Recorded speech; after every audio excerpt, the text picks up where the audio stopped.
Chapter 964. At that moment, downstairs, the cleaner who was sweeping the floor by the roadside would look at Zhongting's door from time to time. In the morning he saw Mu Qiqi enter. In the evening he saw Mu Qiqi and Xianxia come out of Zhongting's door. After coming out of the Lu Corporation's inauguration conference, Feng Chong tied up a cleaner and stripped him of his clothes. He dressed himself up so dirty and smelly that no one could get close to him. He cleaned the streets around Zhongting and also ate at the place where Zhongting's employees would eat.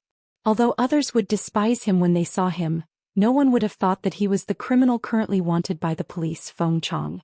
Zhou Xian is going to Z City for a meeting. I heard that he will bring a group of employees with him. I wonder who will be lucky enough to go. I heard that the snacks in Z City are delicious.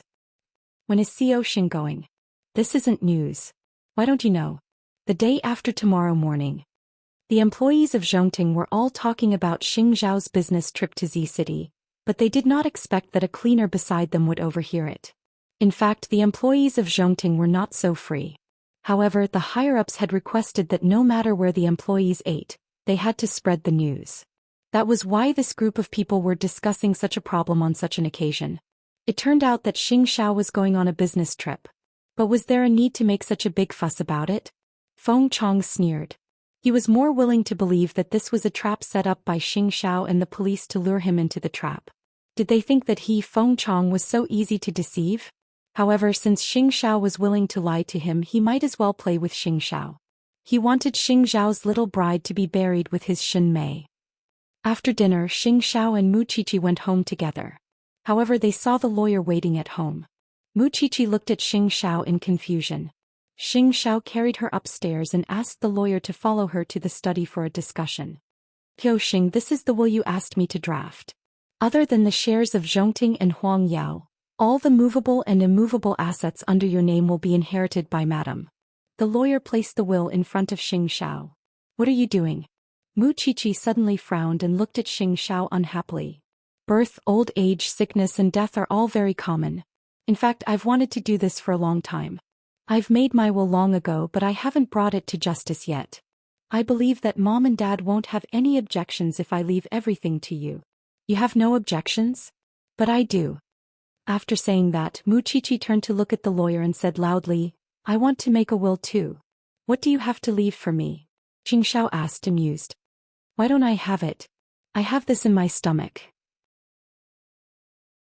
Mu Qiqi pointed at her stomach. If you don't make a will, the child won't call me Dad? Xing Zhao stopped her from being willful.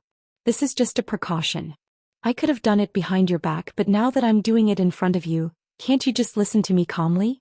It was only then that Mu Qiqi calmed down. She looked at him with a look that said, let's see what else you can say.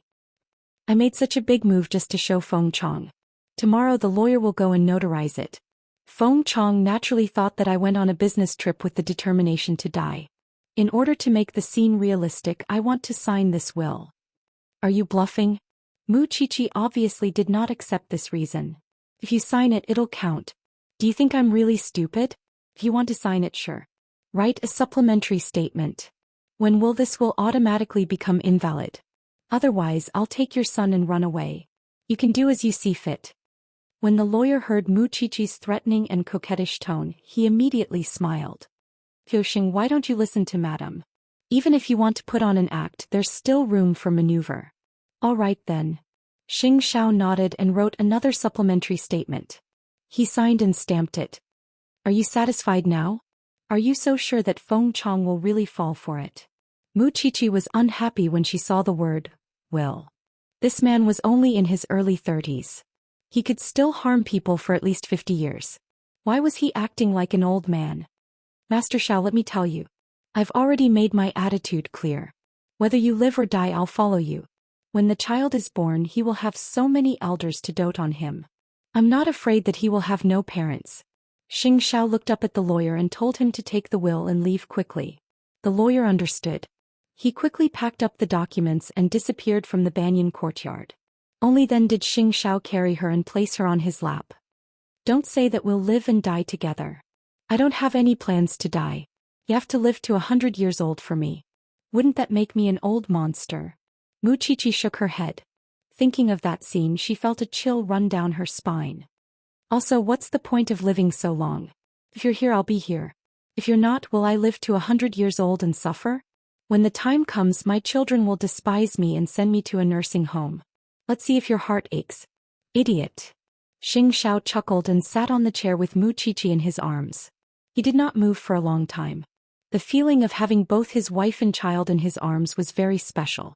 After a long time, he whispered in Wuxia's ear in a low and seductive voice. When you're 22 years old, I'll immediately apply to recognize our marriage and change it to a new marriage certificate. Who cares? Wuxia slid down from Xianxia's body. Xianxia watched as she entered the bathroom with her belly propped up. The smile on his lips became even more obvious. This thing had made up her mind to be with him no matter what. Therefore he could not let anything happen to her. He could not leave her alone and be sad. However, this thing did not ask him for an answer. If she left first, what would he do? He would not choose to commit suicide because the experience with this thing was enough for him to slowly recall for the rest of his life. Only when people were alive could they have feelings. If they were dead, there would really be nothing left. He greedily wanted to live. He wanted to feel more of the little things he had with this thing.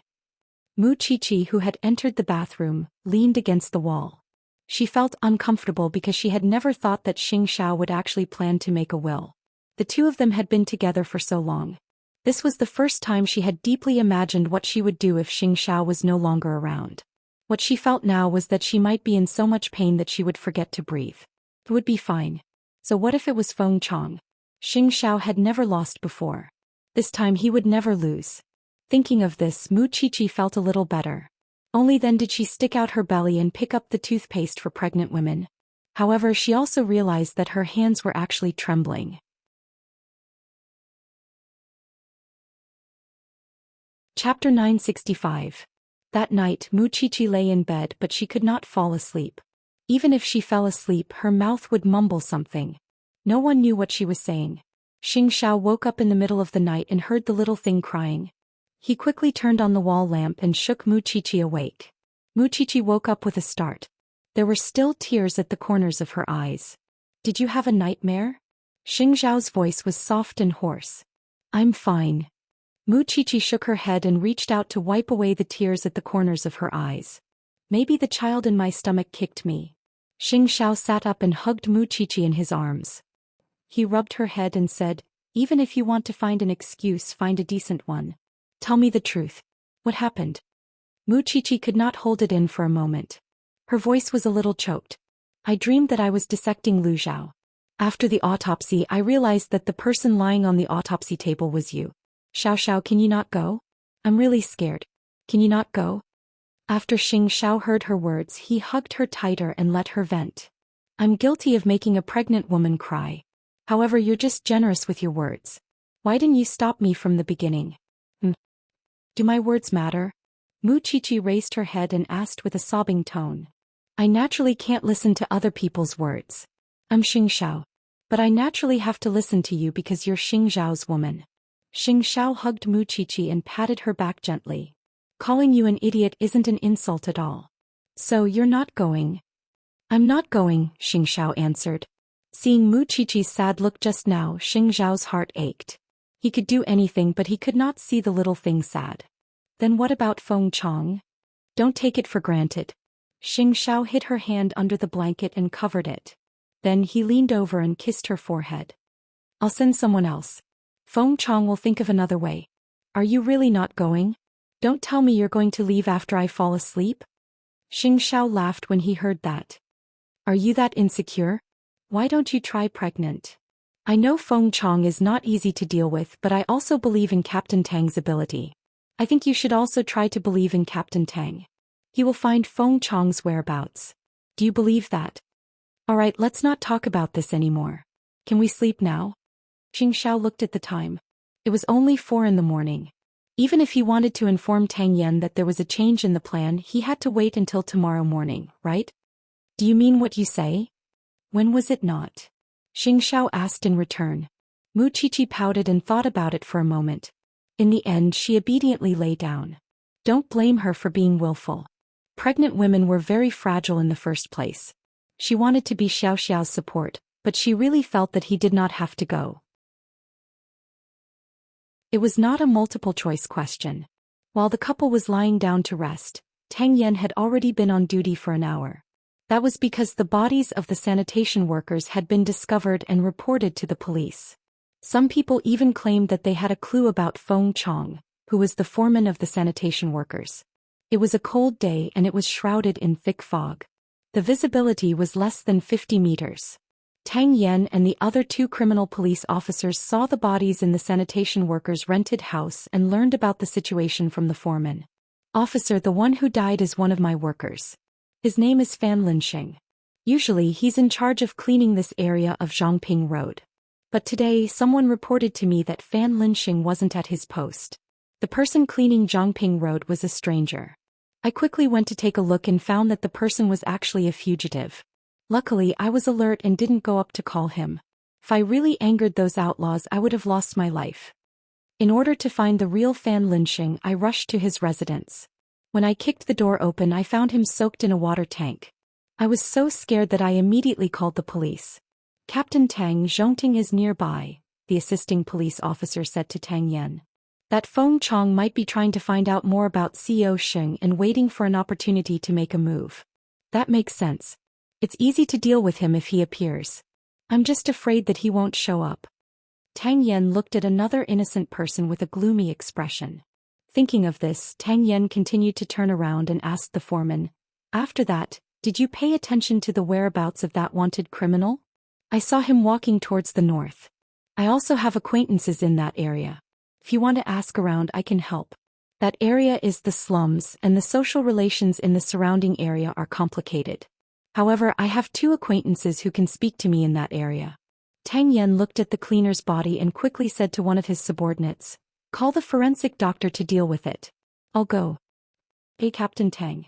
How many more people does this Feng Chong want to harm?" After Tang Yan said this, he ignored his fatigue and quickly led his men to follow the foreman to the slums. That area was indeed the most complicated area at the edge of Jianchuan. It was difficult to control the people there. Therefore it was indeed a good choice for Feng Chong to hide here. Then the foreman brought Tang Yan and the others into a billiard hall. Even in the early hours of the morning, there were still many young people playing here. "Brother Qing, I want to ask you about something." The foreman walked up and said to the owner of the shop, "You have a lot of connections. Can you let the neighbors on the street pay attention to this person? He just killed one of my workers and he's a wanted criminal." The foreman handed over the photo. The other party was a big guy. He was tall and had a cigarette in his mouth. At a glance, it was obvious that he was not to be trifled with. However, when he spoke, he was very loyal. "I hate those cowards who use their hands to vent their anger the most. If you have the ability, come and kill me. If you have news of him, call us." Tang Yan picked up a pen and paper on the counter, wrote down his phone number, and handed it to the owner of the billiard hall. "Even if this kind of person doesn't want money, don't let me see him." Feng Chong was a fugitive, and now that he was full of revenge, he definitely had to come out to do some activities. "Alright, that's all for today. I'll wait for your good news. Take care, officer." The person called Brother Qing put away the note that Tang Yan handed over and said to Tang Yan and the man. However, it was this officer that made Tang Yan instantly frown. However, he did not show it. Soon the few of them came out of the billiard hall.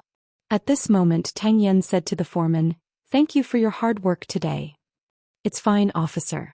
After leaving the slums, Tang Yan got into the off-road vehicle, but he did not drive away immediately. Instead, he said to his subordinate, "Find the highest hotel nearby to stay." "Captain Tang, do you have any doubts?" Brother Qing seemed to know our identities the moment he arrived, so when the foreman spoke to him, he didn't express any doubts about our identities. After I handed him the note, "Do you remember what he called me?"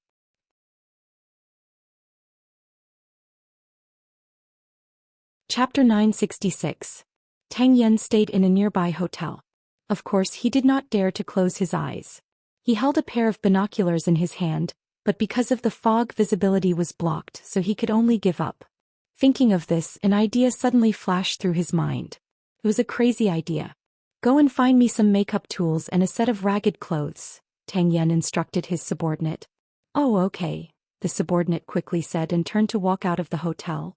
It had been many years since he had disguised himself. He did not know if he could still deceive everyone like he did in the past.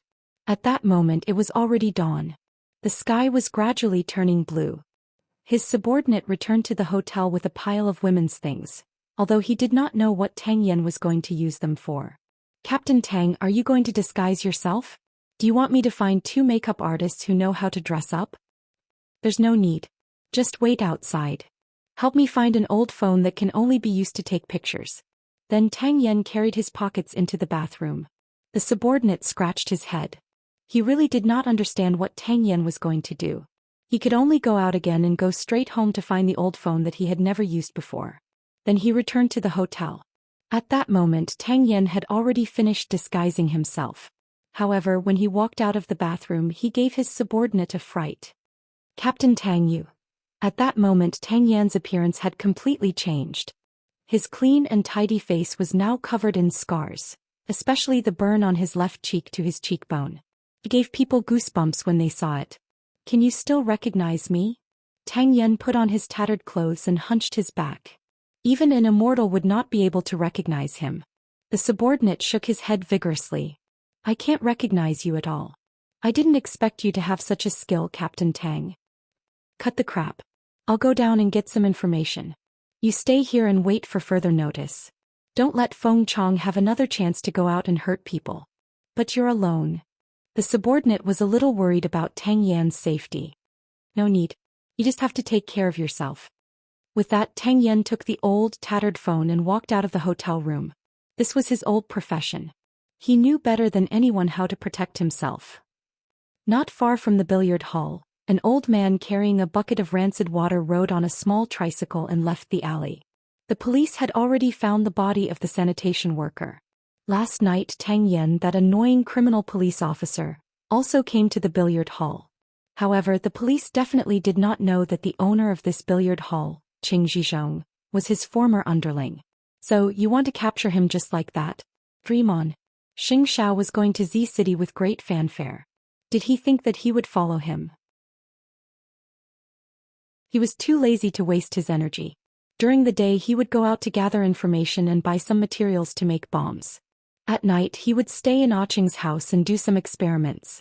Of course, the 2 people he liked the most were the father and son of the Song family. He was on the wanted list for this father and son duo. But what about them? It was just that Yashang had suffered a little. However, with Song Buji's ability, it was not difficult for him to live a peaceful life. Looking at him again, everything had been destroyed. It had been destroyed by the father, son, and the little bride. Now that the Jianchuan police refused to let him go, he had to let the Jianchuan police know how powerful he was. Even if he was going to die, he had to drag some people down with him. When the sky brightened, Jianchuan seemed to have returned to peace. After Xing Xiao got up, he called Tang Yan, but found that Tang Yan's phone was turned off. Mu Qiqi was still in a coma because she had expended too much of her emotions last night. Xing Xiao put on his windbreaker and came out of the cloakroom. Seeing that the little thing still showed no signs of waking up, he went downstairs and instructed Fifth Aunt. When young madam wakes up, prepare some calming soup. When Mama Xing saw him go downstairs, she asked him, I heard you're going to Z City? I'm not going. Your daughter-in-law won't allow it. Xing Xiao directly dispelled Mama Xing's thoughts. That Feng Chong is really a cruel fugitive. The police just reported that someone died because of Feng Chong and it was a sanitation worker. Mama Xing had reason to be so worried. Xing Xiao suddenly understood why Tang Yan's phone was turned off. He should be at the scene of the crime. Don't worry, Mom. The vice president will take care of tomorrow's itinerary. Nothing will happen. Xing Xiao comforted her, making Mama Xing feel more at ease. It's good. Mama Xing heaved a sigh of relief. Now that Qiqi is old, she can't do without you the most. Take more time to accompany her at home. No matter how important work is, it's not as important as your child. Don't worry, okay? Xing Xiao patted his mother on the shoulder and left the house after breakfast. Su Che was already waiting at the door. When he saw Xing Xiao, he immediately came up to him and said, I've already gone to find out about the sanitation workers. It was indeed Feng Chong who did it. Now the police are urgently investigating the case. I also heard that Captain Tang, in order to confirm Feng Chong's whereabouts, he even sneaked into the slums. I think we can completely trust Captain Tang on this matter. Xianxia had never doubted Tang Yan's ability. He just wanted Feng Chong to be brought to justice one day. I'll let the vice president handle the matter of going to Z City tomorrow. After saying this, Xianxia opened the door and got into the car. Su Che was stunned for a moment before he heaved a sigh of relief. It was not worth it for a person like Feng Chong. Then Madame should be the happiest. Was she happy? Xianxia thought to himself, perhaps. She was so noisy in the first half of the night. After knowing that he wasn't going, she slept soundly and drooled for the second half of the night. Her emotions were so obvious on her face. She must be happy, right? Then about the will, does it not need to be notarized? Su Che asked as he drove. The will still needs to be notarized. However, it's changed to a gift and there's no need to make a big deal out of it. I originally planned to give these things to the little one. In the future I'll just be a worker and work for her. After Su Che heard this, he clicked his tongue in his heart. It was obvious how much he doted on his wife. Then we don't have to care about Feng Chong's case anymore, right? Later, go to the branch office and ask them what kind of assistance they need. As long as it's related expenses, Zhongting will bear all of them. Xianxia lowered his head and answered as he looked at his phone. Understood. Su Che nodded. Because Feng Chong had killed another person, the father and son of the Song family were now very nervous. Although the police were searching for Feng Chong, no one knew when this ruthless bandit would drag the father and son into the water. Back then Song Jiang had invited Feng Chong back to help him. However, who knew that Lu Zhao's case would turn out like this?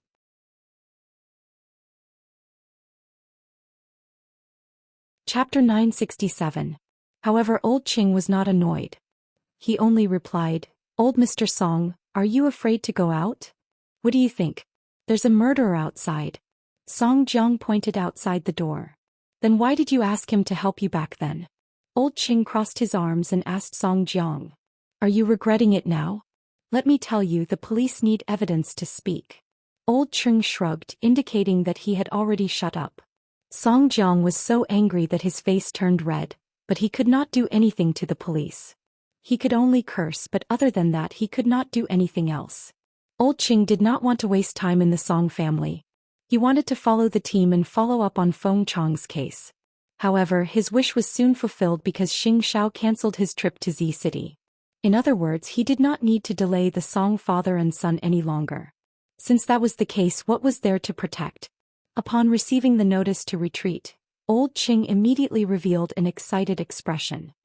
"Old Song, I know you don't want to see me. As you wish, my colleagues and I will immediately evacuate the Song family. Please forgive us for disturbing you for the past day and night." Hearing Old Qing say that they were going to evacuate, Song Jiang was suddenly stunned. When the police were still here, although he was annoyed, at least he was safe. Now that the police were suddenly going to evacuate, if Feng Chong came back, who would be responsible for his and Song Buji's safety? No, shouldn't the police give me an explanation? Why did you come and leave just like that? We want to gather all the police forces to arrest Feng Chong. If you have any news of Feng Chong, you can call the police immediately. Old Qing put his hands on his waist and laughed. Then he led all the police officers and evacuated from the Song family. Song Jiang was a little angry. "Are you playing with me?" Song Buji came out of the room and looked at his troublesome father. He was a little disappointed. "You used to be quite good at pretending. You faced everything with a smile. What happened now? Feng Chong killed again." Song Jiang sat on the chair and slammed the table. "I'm most afraid that he doesn't want to live and will drag us down with him. There are still bodyguards around. Now you can only pray that the police solve the case as soon as possible." Song Buji leaned on the table and sneered. "If I had known that he was such a scourge, I wouldn't have suggested that you recruit him." While the father and son were talking in the living room, the family's helper suddenly rushed in and said, "Master, young master, the water pipe in the house burst. We've already gotten workers to deal with it. However, the leakage is quite serious. I hope you can go upstairs to avoid it." After Song Jiang heard this, he kicked his chair. "You can catch up with everything. You should ask Deputy Liang to protect you now." Song Buji looked at his father with a smile, his teasing tone growing stronger. But there was nothing they could do. The water pipe had burst and the sound of running water could be heard from the kitchen. The father and son could only hang their heads and go to the second floor. The servant immediately called for a worker to repair the water pipe. The worker was wearing a mask and a hat and carrying a toolbox. After entering the Song family's villa, he didn't need to ask for directions at all and directly found the Song family's kitchen. You're finally here. Hurry up and fix it. The house is flooded and the main switch is broken. Please go out first. The man put down the toolbox and said to the servant. Hurry up, the two male masters are angry upstairs. With that, the servant left the kitchen and the plumber immediately took out a few things from the box. While he was repairing the water pipe, he also placed a package wrapped in black cloth in the cupboard. If it was ignited, the Song family would instantly turn into ruins. And the two scumbags upstairs would also be smashed into pieces. At 9 o'clock in the morning, Wuxia finally woke up after a good night's sleep. She got up and saw that Xianxia was not by her side, so she quickly went downstairs. Xiaoqi walked slowly. Mama Sheng saw her anxious expression and knew what she was looking for. She smiled helplessly. Eighth brother has gone to Zhongting. He won't go to Z City. Don't worry. After Wuxia heard this, she heaved a sigh of relief. I had a nightmare last night, so I was scared. I've already educated eighth brother in the morning. Now that you're about to give birth, I asked him to spend more time at home with you. Mama Sheng helped Wuxia sit down at the dining table. Before he left, he asked fifth aunt to prepare some calming soup for you. Drink it while it's hot. Wuxia nodded. However, after breakfast, Feng Xianxian carried her son and went to the banyan courtyard. Why are you here? Wuxia walked around the living room with her belly propped up. Tang Yan went out in the middle of the night and hasn't come back yet. I couldn't sit still at home, so I brought the child over to see you, Feng Xianxian explained as she shook her son. What happened now? Wuxia's expression changed at once. Another sanitation worker died, Feng Xianxian said. It was done by Feng Chong. A passerby provided clues, so Tang Yan is still at the scene. After hearing this, Wuxia did not know what to feel. On one hand, she was glad that she had stopped Xianxia in time. On the other hand, she was filled with guilt for those innocent lives. You're still pregnant. Don't think about anything else. Wuxia did not speak for a long time. She only looked up at Feng Xianxian and asked, I'm quite selfish, right? I didn't let Xiao take the risk, but I could only watch as Captain Tang searched for Feng Chong everywhere and was in danger at any time. Feng Chong's target is me, not those innocent people. Although I don't know why he made me his #1 target, he just hates me. That's undeniable. Xianxian, do you blame me? You're a pregnant woman. What can you do? Moreover, Tang Yan makes a living. He's a police officer and investigating cases is his mission and responsibility. Not to mention the danger this time, every time he carries out a mission he comes back injured. But this is his choice.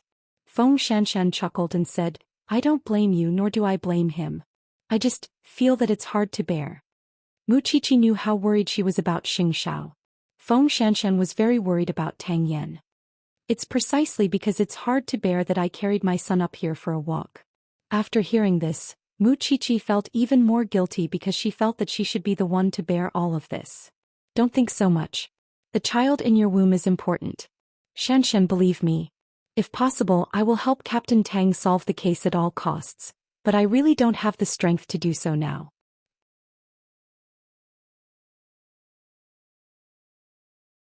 Chapter 968.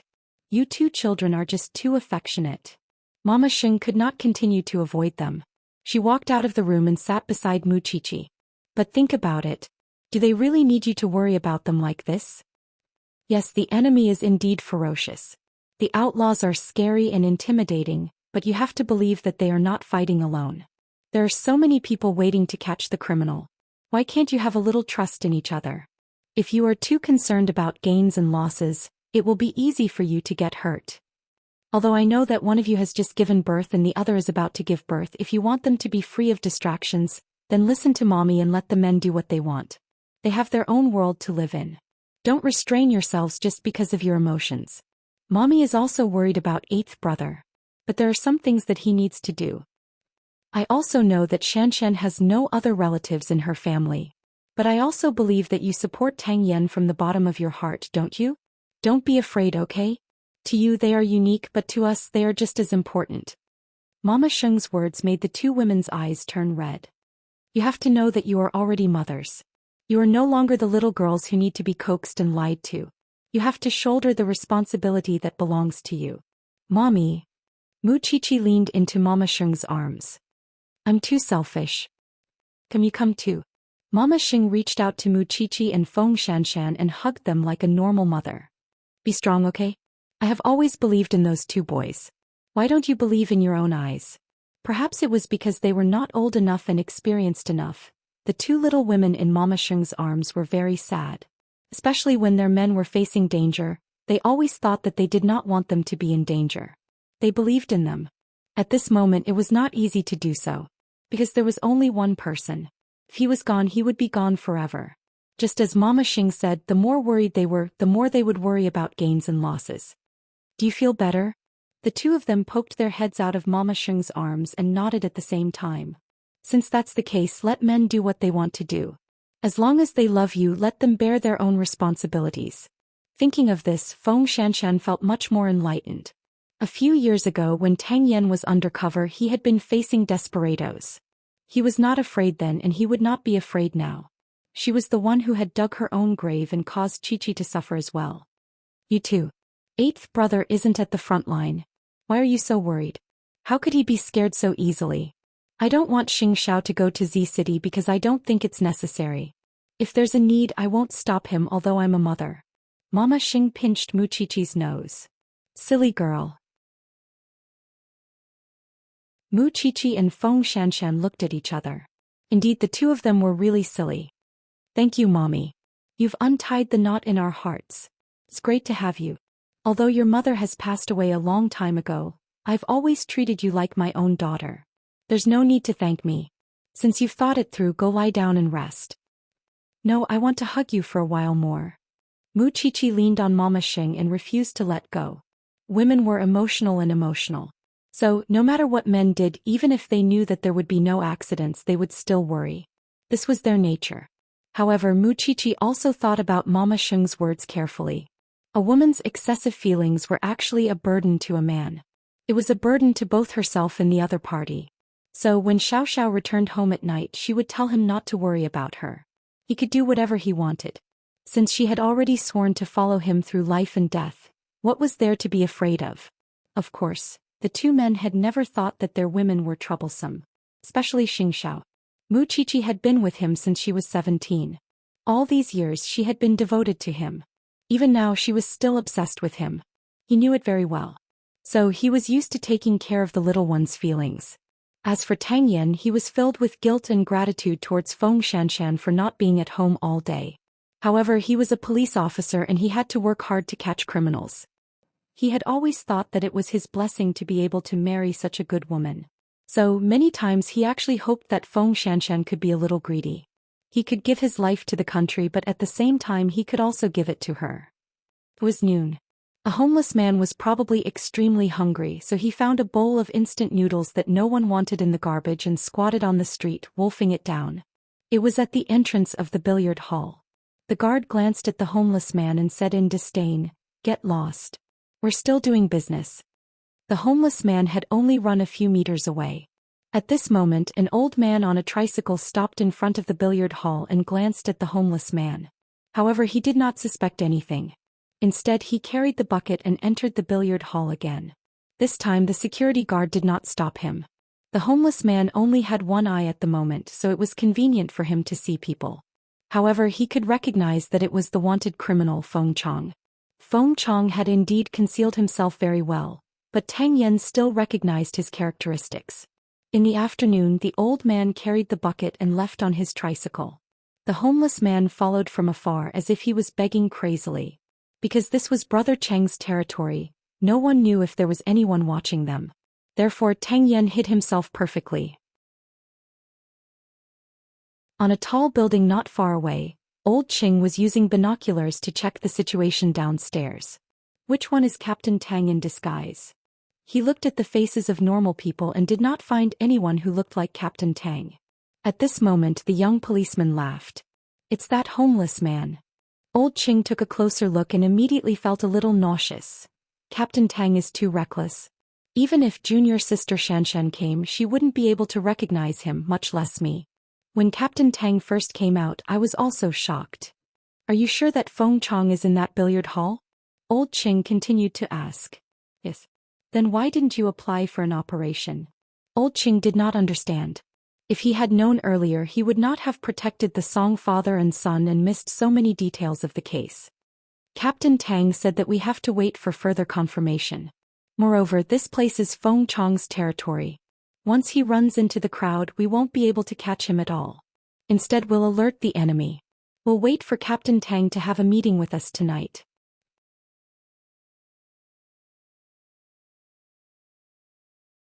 Chapter 969. Throughout the day, the old man who poured the rancid water came in and out of the billiard hall 3 times. Because his identity was too inconspicuous, no one paid attention to him. However, Tang Yen could see it clearly, so Tang Yen suspected that there was something in the old man's oil barrel. He came in and out so frequently to transport something. And if he wanted to figure out what it was, Tang Yen thought that he could put on a good show. Because his persona was that of a tramp. The last time he saw Feng Chong coming out of the billiard hall, Tang Yen deliberately went forward and grabbed Feng Chong's tricycle. He pretended to be hungry and rushed up to snatch the barrel from the tricycle. Feng Chong turned around and saw this. He pushed Tang Yen away and kicked him a few times. Stupid beggar. After saying that, he put the oil barrel back on the tricycle and looked around. After making sure that no one was paying attention, he rode the tricycle again and left through the alley. Tang Yen lay on the ground and groaned. Although he could not see what was in the small barrel, he smelled it. It was the smell of gunpowder. At 6:30 in the evening, Tang Yen first rushed back to the hotel to take a shower and wash off his sloppiness. Then he returned to the branch office for a meeting with all his colleagues. I found Feng Chong's whereabouts, but this person is very cunning. He's hiding in the slums, pretending to be an old man who pours rancid water. He also has a powerful informant backing him up. Qing Zhizhong, the owner of the billiard hall in the slums, is also the tacit boss of this area. He has a lot of connections and many informants. In a place where social relations are extremely complicated, this brother Qing is very popular. He can almost summon 100 people. What's even more frightening is that this brother Qing and Feng Chong have a very close relationship. According to my observation, Feng Chong is now living in this brother Cheng's billiard hall. I've been a tramp in the slums for the whole day. From 7 in the morning to 6 in the evening, Feng Chong went in and out of the billiard hall 4 times. That's not counting the number of times he went out before I arrived. Every time he went out, he brought a few oil barrels with him. I pretended to be hungry and went to investigate. There was a pungent smell of gunpowder inside. So the difficulties we face now are: first, the slums are Brother Cheng's world. If we want to catch Feng Chong in the slums, we have almost no chance of winning. Second, where did the things that Feng Chong transported go? Thirdly, what does he want to do? Tang Yen and all the police officers in the station were having a meeting. At this time, Feng Xianxia carried her son and delivered supper to the people at the police station. When Tang Yen saw Feng Xianxia, he immediately stopped the meeting and looked at her. His voice immediately became gentle. Why are you here? Everyone looked at the door and saw Feng Xianxia holding the baby. They immediately joined in the fun excitedly. Oh my god, this is Captain Tang's son. So cute. Her cheeks are bright red. Super cute. Captain Tang, I want a hug. I want a hug. Rest for 5 minutes. The meeting had been going on for a long time and no one had a clue. Now that Feng Xianxia had brought supper, the group of hungry wolves could not hold it in anymore. They quickly thanked her and happily went to the dining area with their lunch boxes. His son was surrounded by a group of men, but Tang Yen could still whisper to Feng Xianxia, "It's such a cold day. Be careful not to catch a cold. You haven't returned home since early in the morning. I just wanted to come and see you. You're not out of confinement yet. You can't be exposed to the wind like this. Besides, the child is still young. I'm not afraid of being wrapped like this." Feng Xianxia held Tang Yan's hand and said, "If you're too tired, remember to rest. I'll take good care of myself and the child. Don't worry, fifth aunt and the confinement nanny are very careful." When Tang Yan heard this, he only felt guilty. He kissed Feng Xianxia's forehead. "It's so good to have you. Catch Feng Chong well. I'll leave with my son now." Feng Xianxian had been educated by Mama Xing during the day at the Banyan courtyard, so she could understand this man's hardships and difficulties. He was not only her husband and the father of her son, but also the people's police. I'll go home later. Feng Xianxian smiled. Indeed, when you understood a person, there would not be so much resentment and anger in your heart. You would have more room to accommodate love. Then she took the child from her senior brother's hands. Looking at her back as she left, Tang Yan's eyes couldn't help but turn red. When old Ching saw this, he immediately patted his shoulder and said, "I'll send junior sister off. Captain Tang, continue with the meeting. I'll be back soon." "Thank you. Be careful. Junior sister is a good woman. Captain Tang, you have to cherish her." Old Ching had seen all kinds of things, but this was the first time he had seen such a sensible person. "I'll be back soon." Tang Yan put away his emotions because he had to come up with a plan to arrest Feng Chong as soon as possible. Only then could he go home and sleep in peace. Not far from the door, old Ching caught up with Feng Xianxian. He drove his car and sent Feng Xianxian home. "Junior sister, I'm sorry. As a police officer, I'm quite helpless." Captain Tang went out to the field at 3 in the morning. He was undercover for the whole day today. He only ate a normal meal during the meeting. "I don't blame him," Feng Xianxian said. She knew that as long as Tang Yan was at home, he would be a dedicated husband. In the middle of the night, when her son was hungry and crying, as long as he heard it, he would definitely be the one to get up. After this case is over, I hope the higher-ups can give Captain Tang a good vacation. As long as Tang Yan could rest normally, Feng Xianxian would be satisfied. She did not necessarily need a vacation. However, on the way back, Mu Qiqi called from the Banyan courtyard. Her tone was very urgent. "Feng Xianxian, is that you?" "Of course it's me. Who else could it be?" On the other end of the phone, Mu Qiqi suddenly heaved a sigh of relief. "I thought you were killed in the explosion. Aren't you at home?" "What happened?" "Your house exploded. Now the firefighters are here. Where are you?" Feng Xianxian thought of the explosion that Mu Qiqi mentioned and immediately felt a chill run down her spine. If she hadn't brought her son out to see Tang Yan, perhaps by now. "I'm on my way back. I brought my child to the police station to deliver supper. Come back quickly and call Captain Tang." After saying that, Mu Qiqi hung up. Feng Xianxian put down her phone and quickly looked at old Ching. "Senior brother Ching, I might have to turn around and go back to the police station. Something happened at my house." When old Ching heard that, his brows furrowed, but he reacted quickly and immediately turned around. Feng Chong had actually sent a copy of the gunpowder that Tang Yan had found during the day to Tang Yan's house. A moment later, Tang Yan saw old Ching and old Ching turn around and frown. "Qiqi called just now and said that there was an explosion at home."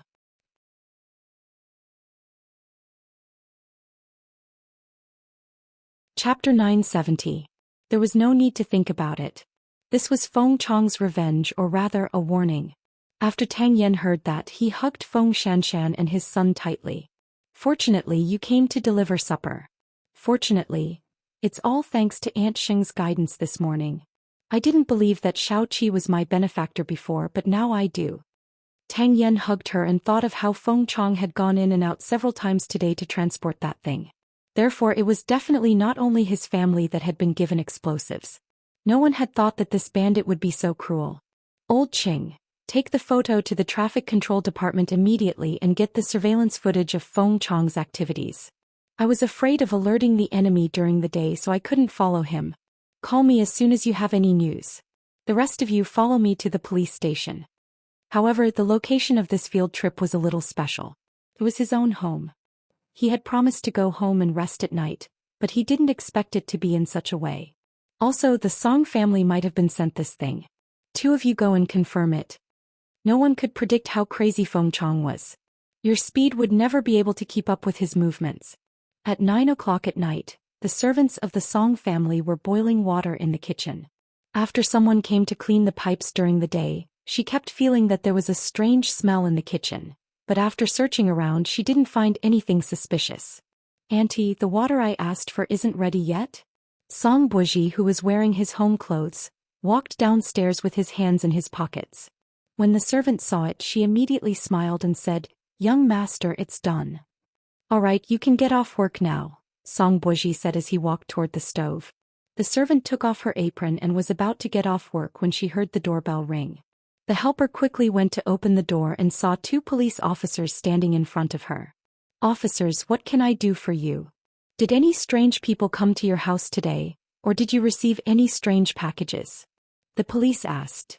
"Other than the plumber, no other strangers have come in," the servant answered after thinking for a while. "Where did he move? Can you bring us there to have a look?" After hearing the police's words, the servant turned to look at Song Buji awkwardly. Song Buji held his coffee cup and looked very relaxed. "They only evacuated at noon and now they're back to protect us. Song Buji, don't be so cheeky with me. Now that Feng Chong has sent explosives to his enemies, if you don't want to be torn to pieces, you'd better cooperate and put away your young master heirs. We're very busy too." The 2 policemen did not give Song Buji any face. After saying that, they were about to force their way into the Song family's home, but they were stopped by Song Buji.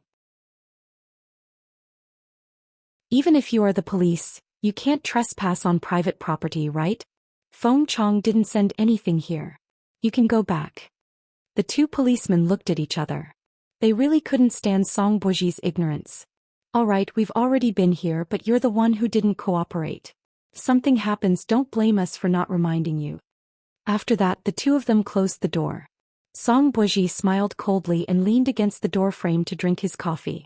However, before the 2 policemen could walk far, they heard a loud bang.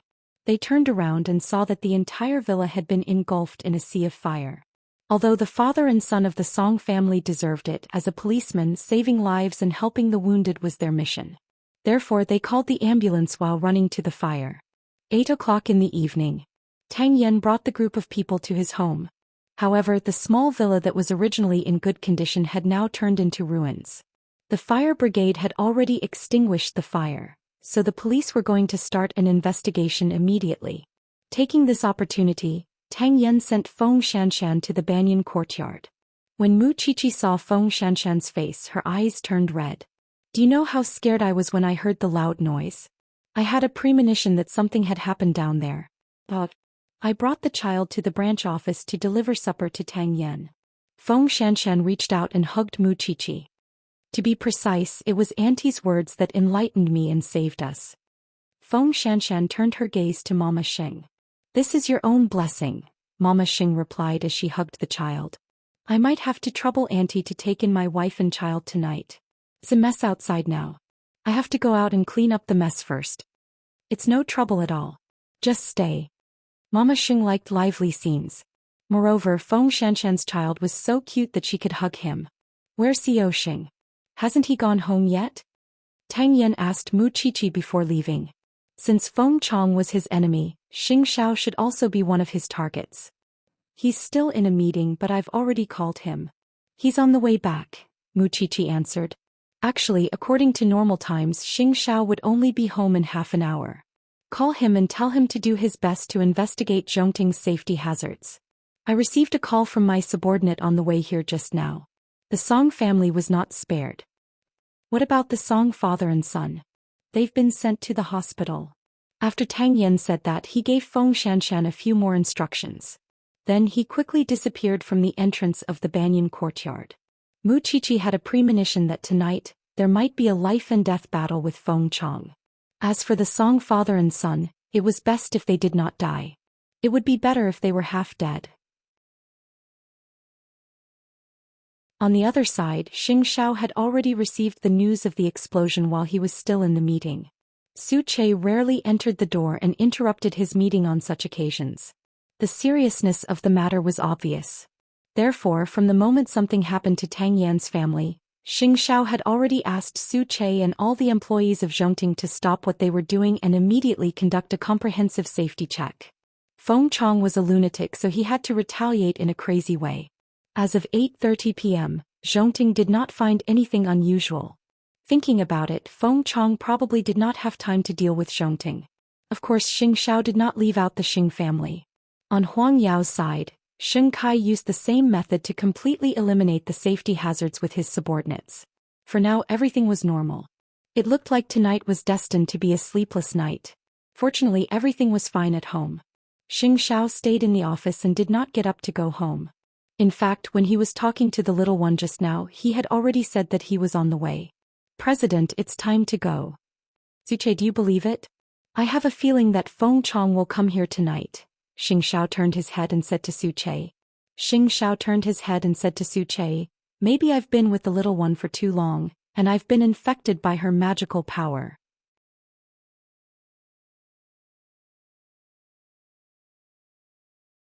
Chapter 971. Now there had been 2 explosions in Jianchuan, and one of them was the police's residence. When the chief found out, he flew into a rage and applied for a multi-department joint operation overnight just to arrest Feng Chong. While Tang Yan was returning to Jianchuan for a meeting, 4 plainclothes guards were arranged outside the billiard hall. As long as they found out about Feng Chong's movements, they would immediately report it. Not only that, but the police also decided to arrest Feng Chong after midnight to minimize the threat to the innocent people. However, Feng Chong had created so many big cases. He already knew that the police would definitely do their best to arrest him this time.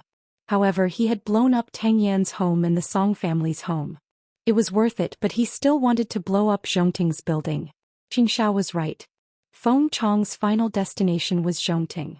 Relying on his familiarity with the surrounding terrain, he had already left the billiard hall with the guests when night fell. At this moment he was no longer in the billiard hall.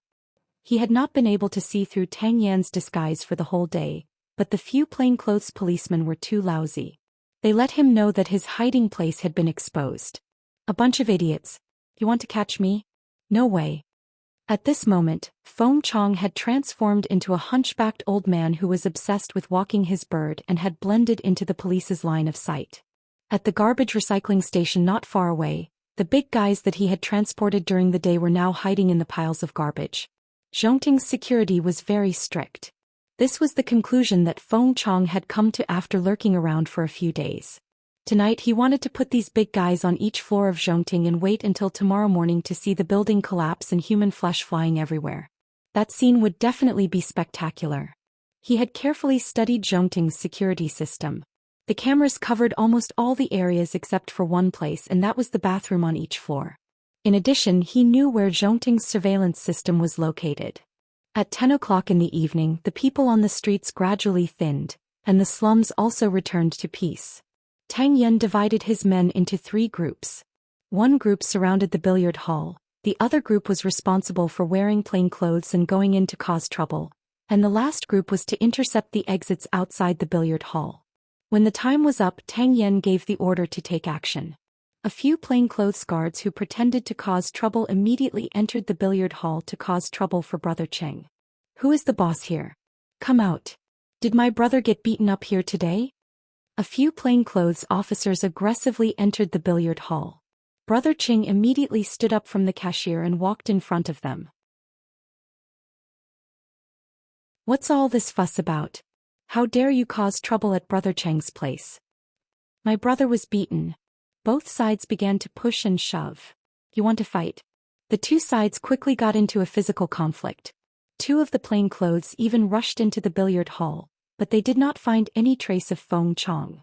Taking advantage of the chaos, one of the policemen carefully searched all the rooms in the billiard hall, including the room where the gunpowder was hidden. However, he did not find Feng Chong. Then the young policeman sent a message to Tang Yan. Captain Tang, something's not right. Feng Chong has already run away. Capture Qing Zhizhong for interrogation, Tang Yan ordered immediately. Then a few plainclothes officers took out their IDs and held Qing Zhizhong. It's a cop. Where did Feng Chong go? Old Qing took the lead and punched Qing Zhizhong in the stomach. Do policemen like to hit people? Qing Zhizhong spat disdainfully. To tell you the truth, you're too inexperienced to catch Big Brother. He just left with the guest. What are you policemen doing? Can't you tell? Besides, you can't catch up to him at all. He's gone to do something big. Interrogating Qing Zhizhong at this time would definitely not yield any results. Tang Yan took a deep breath and took out his phone. At the same time he said to old Qing, bring him back to the station. Then he dialed Xing Zhao's number. Xiaoxing, are you home? I'm still in Zhongting. Xing Zhao sat in the dark office and answered in a low voice, but Feng Chong is here too. He's hacking into our security system now. I'm watching a good show. I'll be right there. Zhongting's security system was personally modified by a professional American security team. It was divided into two parts. The daily control room was on the 3rd floor underground, while the main system was on the 12th floor. Feng Chong thought that he had found Zhongting's weakness, but he did not expect that his every move was under Xing Zhao's surveillance. After cutting off all the alarm systems, Feng Chong began to move things from the truck downstairs to Zhongting's corridor like a diligent bee. There was a small medicine bag every 2 floors and it was placed in the firebox. If one did not pay attention, no one would be able to discover it. And every time he went to a floor, Su Che would follow behind him and take away the explosives he had put down. This old man was really energetic. Xing Zhao did not even see how he opened the door of the surveillance room. He really had some tricks up his sleeve. Xing Zhao was watching the old man work diligently when the little one called. "It's 10 o'clock. You're not home yet. Aren't you going home tonight?" "I have to go back, but I have to do my best to investigate Zhongting's security problems tonight, so it's a waste of time. You sleep first." Mu Qiqi was silent for a few seconds. She seemed to sigh and said again, "I know you're lying to me. Zhongting's employees have already gotten off work." Xing Zhao facepalmed. He had almost forgotten that the traitor, the secretary, was in the office. Actually, you don't have to lie to me. I won't stop you from going out to do things. Just tell me when you can go home." Mu Qiqi's voice was very calm. "Although I don't know what kind of situation you're in at Zhongting, I hope you can tell me the truth no matter what." 2 hours. Look at the time. I'll definitely go home." With that, Xing Zhao hung up. Feng Chong suddenly raised his head and seemed to have noticed the surveillance cameras that were still working. He seemed to have understood something. He did not go to the next floor but quickly entered the office area.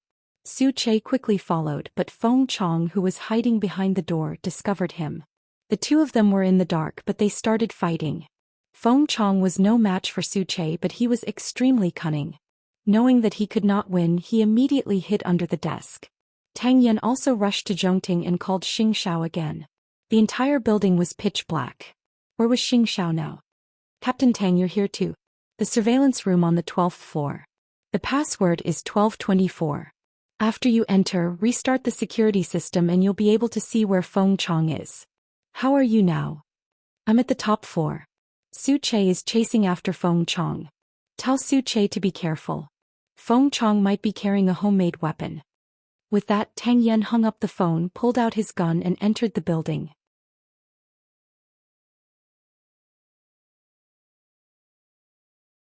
Chapter 972. Su Che chased after Feng Chong, but Feng Chong was too cunning. He used all his previous experience in the underworld, causing Su Che to suffer a lot. Su Che decided to use a little trick. He pretended not to be able to find Feng Chong and turned to walk toward the corridor. He pretended to be upstairs, but in fact he was hiding at the corner of the stairs. However, he did not expect Tang Yan to restart the security system, and the entire building of Zhongting was lit up. Su Che looked forward and saw that Feng Chong was already holding a gun. He was one step ahead of him and aimed it at his head. "Kid, let's see if your hand or my gun is faster. Take me to Xing Zhao." Su Che raised his hand and was about to walk down the stairs, but Feng Chong gestured for him not to move. "Just take the stairs." Feng Chong was extremely cautious. He knew that if he took the elevator he might be set up, so he asked Su Che to take the stairs. "Behave yourself. Don't turn around. Otherwise I'll shoot you in the head." Su Che looked at Feng Chong from the corner of his eyes. At the moment he had no choice but to walk step by step toward the top floor. Xing Zhao had already seen the scene of Feng Chong pointing a gun at Su Che from the surveillance cameras. At that moment, Tang Yan had already arrived at his office. Tang Yan put away his gun and walked to Xing Zhao's side. "Su Che has been kidnapped. Feng Chong should be coming up to the top floor to see me. I'll go from behind and stop him," Tang Yan said as he looked at the surveillance cameras. He paid attention to the number of floors and said to Xing Zhao, "Let's keep talking. Feng Chong is very wary. When you go downstairs or block him, there will definitely be footsteps. I'll go down with you and confuse him. There are 8 elevators in Zhongting. I'll press the button to stop on each floor and disturb Feng Chong. You act according to the situation." "Okay." Tang Yan saw Xing Zhao follow him out of the office and the two of them split up. At that moment, Su Che and Feng Chong were still 12 floors away from the top floor. With their speed, Tang Yen went down to the 8th floor and waited at the entrance of the corridor.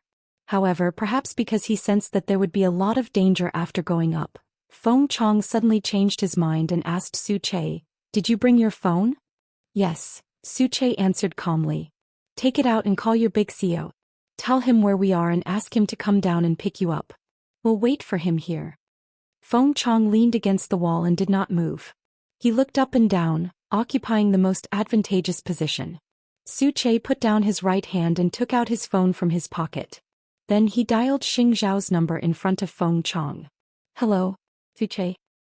President, I was kidnapped by Feng Chong. I'm on the 27th floor now. Feng Chong wants to see you," Su Che said calmly to Xing Zhao on the other end of the phone. "I'll be right there." With that, Xing Zhao hung up. "Are you satisfied now?"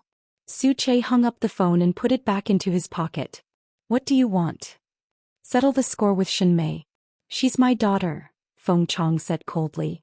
"Then you should go to the police station. Don't think that I don't know that the person who provided the police with the clues is Zhongting's little bride," Feng Chong said with a gangster's expression. "Anyone who provokes me won't have an easy time." Soon the sound of someone coming down the stairs could be heard. The atmosphere suddenly became tense. However, Feng Chong was very satisfied. His eyes flickered with pride. "What big shot of Jianchuan. You still have to listen to my orders obediently. Don't worry. In a while I'll send the two of you to hell." Behind the two of them, Tang Yen had already quietly peeked his head out. However, the position that Feng Chong occupied was too advantageous to him. Therefore Tang Yen could not show himself, let alone approach. A moment later, Xing Zhao, who was wearing a windbreaker, walked down the stairs. When he saw such a scene, he did not panic at all. "Raise your hands." When Feng Chong saw Xing Zhao, he shouted sternly, "Otherwise I'll make your little assistant's brain explode. You've been hiding for so many days. I thought you were going to fly a plane and crash it into Zhongting's building. I didn't expect you to be so shabby." Xing Zhao stood beside Su Che, but he did not raise his hand. "Cut the crap. Since you're going to shoot in the end, why should I raise my hand?" Xing Zhao asked Feng Chong. "Don't think that I won't dare to shoot. Listen, the elevator outside has been opening and closing. Many police officers have come. At this moment they're searching for you everywhere. If you don't shoot and kill us, how are you going to break even?" Xing Zhao leaned against the armrest and asked Feng Chong. "Moreover, if you hesitate for one more second, the police will have a chance to find you." "Xing Zhao, don't lie to me. Do you think I don't know your tricks? You're not qualified to provoke me and make me lose my composure. Since you've tricked me down, you have to do something, right? Am I wrong? You don't plan to kill us? I told you my goal is your woman. As long as you hand over your woman, perhaps I can let you go." Feng Chong held the gun and walked between the two of them. "Then you'd better take my life. Be more direct," Xing Zhao answered Feng Chong without hesitation. Feng Chong was distracted by Xing Zhao and had already neglected the surveillance downstairs. At that moment, Xing Zhao suddenly kicked Su Che's foot. Feng Chong immediately roared, "Don't move. Do you still want your life?" At this critical moment, Tang Yen took a step up the stairs and fired a shot at Feng Chong's arm. He heard the sound of the gun falling to the ground. Feng Chong wanted to reach out to pick it up, but Xing Zhao kicked him downstairs. Feng Chong was shocked. He turned around and wanted to escape, but Tang Yen pounced on him and pressed him to the ground. Then Tang Yen took out the shackles from his pants pocket and cuffed Feng Chong. "I'll bring you to justice now, you murderous demon. Officer Tang, do you think you've won?" With that, Feng Chong took out a switch from his pocket. They heard a beep and were shocked. They should have known that this old thing had something hidden on him. At that moment, it was 11:30 p.m. There was still half an hour before Xing Zhao's return time. Mu Qiqi looked at the time anxiously as she paced back and forth in the living room until Su Che called. He told her that Xing Zhao, Tang Yen and herself were all in the hospital. When Mu Qiqi heard this, her expression changed. She quickly begged Papa Xing. "Dad, send us to the hospital. Xiao Xiao is in the hospital." Seeing that Mu Qiqi was about to cry, Papa Xing could not refuse. Go upstairs and get dressed first." Mu Qiqi was so anxious that her clothes were in a mess. Then she quickly went downstairs. Feng Xianxian handed the child to Mama Xing and followed her to the hospital. The feelings of the two women were complicated.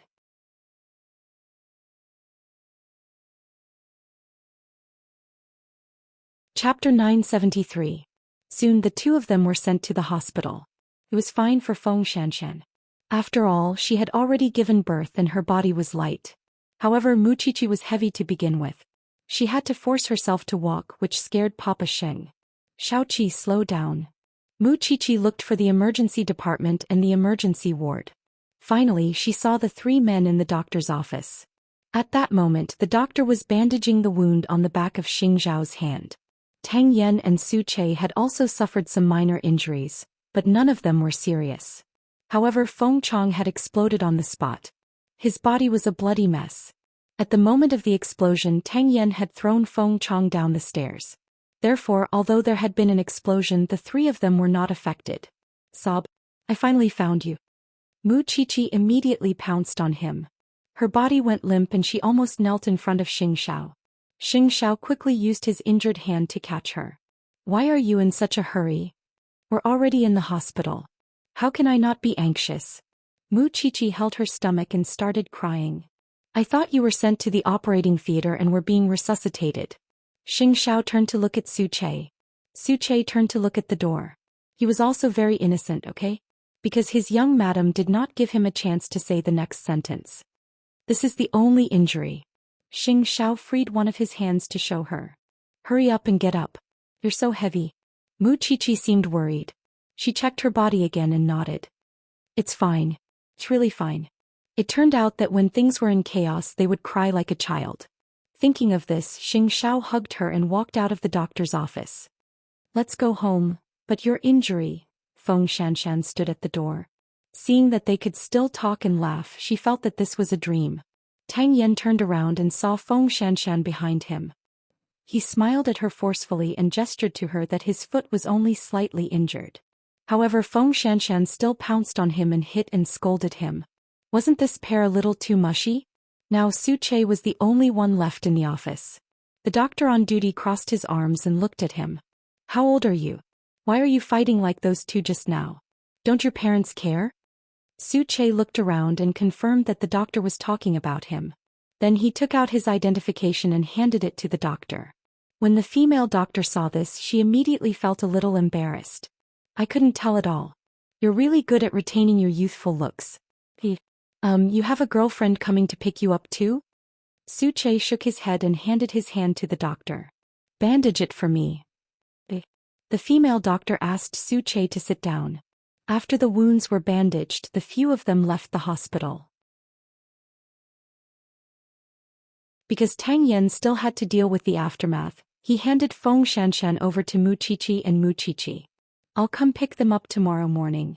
There were tears in Feng Xianxian's eyes. She quickly said, I'll go with you.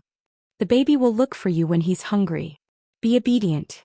Now that Feng Chong is dead, the danger has been resolved. Tang Yan insisted on not letting her follow. Feng Xianxian had no choice but to give up. It was just that she might not be able to see this man again tonight. Zhongting exploded and Feng Chong died. The police were doing further work to deal with the aftermath. Of course, because Zhongting had surveillance cameras, Feng Chong's death could be directly handed over to the police station to be summarized and the case could be closed. Such a ruthless bandit is simply perverted. He caused so much trouble, but he ended up without a corpse left. He really deserved it. Officer Long cursed as he collected Feng Chong's body tissues. How many days have we not slept because of him? Clean up early and restore this place to its original state. Zhongting's employees still have to work tomorrow. Do you have the cheek to let the female employees come in and see Feng Chong's charred body tissues? It's better not to. I can't bear the responsibility of scaring those ladies. The police and the forensics team were working hard to clean up the scene. The explosives that Su Che had collected were all handed over to the police. Captain Tang, let's talk in private. Why didn't you deal with the father and son from the Song family? How are they? Tang Yan was busy. At this time he had no time to care about the two of them. The father has done all sorts of bad things, but he's actually safe and sound. On the other hand, his son Song Buji had his right leg amputated. He'll have to spend the rest of his life in a wheelchair. Officer Long clicked his tongue. That's quite a pity. Teng Yin sighed. Although he was a criminal police officer, he really hated the father and son from the Song family. Now that Feng Chong was dead, the Song family would not be so easily dealt with. If Feng Chong was captured alive, Song Jiang would not be able to escape sooner or later. It was 1 o'clock in the morning. The few of them returned from the hospital in a sorry state. As soon as they reached home, Xianxia said to his parents, "It's fine. It's just a minor injury. The police at Zhongting know how to deal with the aftermath. Don't worry." Mama Sheng handed the child to Feng Xianxian and glared at him. "Who cares if you're dead or alive? Look at how scared you've scared Chi-Chi. Comfort her well." Xiao smiled. He was handsome. Even though he was in a sorry state, it did not affect his heroic spirit. "Let's go back to the room." Before Mu Chi-Chi could recover from her fear, Xiao had already brought her upstairs. After returning to the room, Xiao took off his coat. Mu Chi-Chi immediately reacted. "I'll go to the bathroom to turn on the water for you." Xiao reached out to stop her and pressed her shoulder. "There's no need. I'll go myself." "You can't touch." Before she could say the word water, Xiao's kiss had already fallen. At first he knew how to restrain his gentleness, but gradually the desire in his heart was aroused. If Mu Chi-Chi was not pregnant, he might have already taken action. This place has become a lot bigger. After the passionate kiss, Xiao hugged Mu Chi-Chi and teased her. "You're still in the mood to talk about this? What happened tonight? Why are you all injured? Where's Feng Chong?" Xiao tidied up his shirt as he answered Mu Chi-Chi. "He's dead. He was blown to pieces. In the future he won't be able to cause trouble for us anymore." "Really?" Mu Chi-Chi was doubtful. "Are you lying to me? If there really was an explosion, you wouldn't have been able to escape unscathed." "I'm really not lying to you this time." With that, Xiao sat on the sofa and pulled the little thing onto his lap. "When I saw you crying just now, I felt that I wasn't fit to be your husband." "Nonsense." Mu Chi-Chi quickly covered his mouth. "There's no one in the world who loves me more than you do." The two of them hugged quietly for a while. Then Xiao suddenly asked Mu Chi-Chi, "Your birthday is coming up. What's your wish this time?"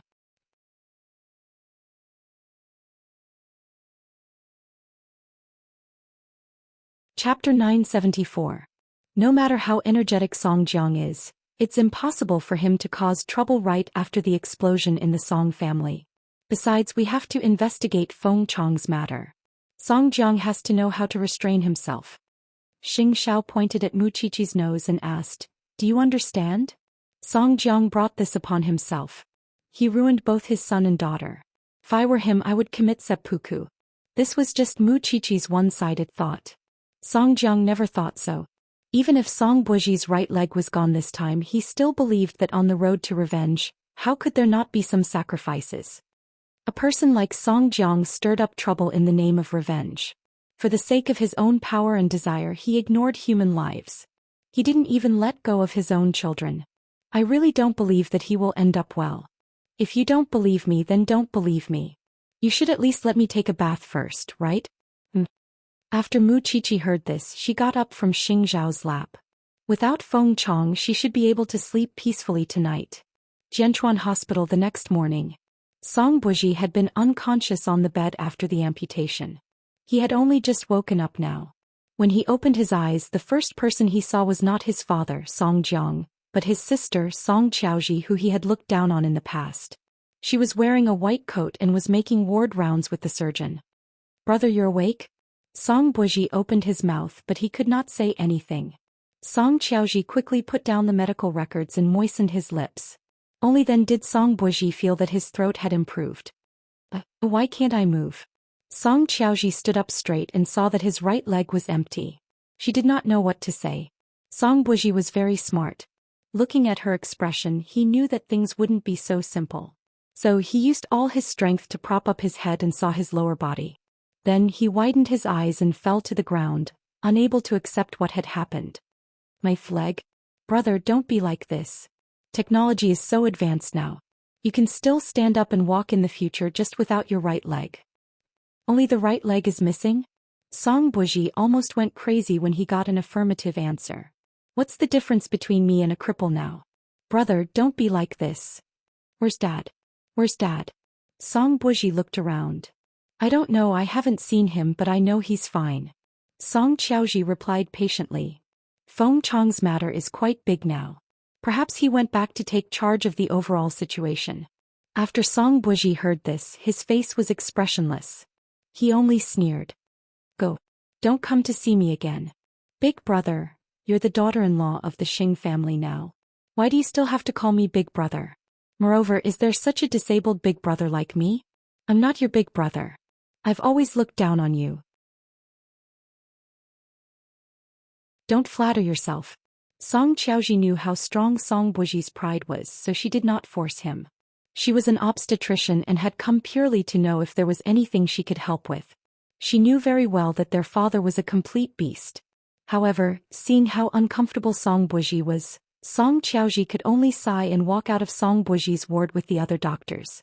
Song Buji could not accept the pain of losing his right leg, so he picked up the phone on the bedside table with difficulty and called Song Jiang.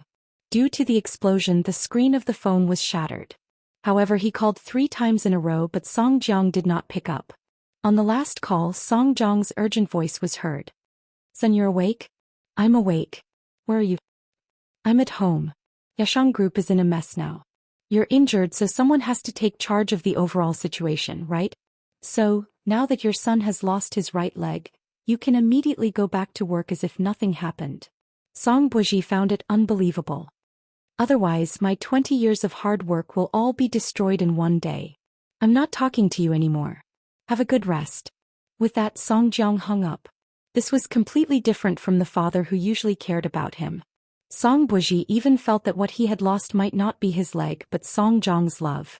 Yes, a son without a leg was like a broken chess piece. He was not as useful as before. But who gave him this? For a moment, Song Buji really wanted to call the police. He really wanted to die together with Song Jiang.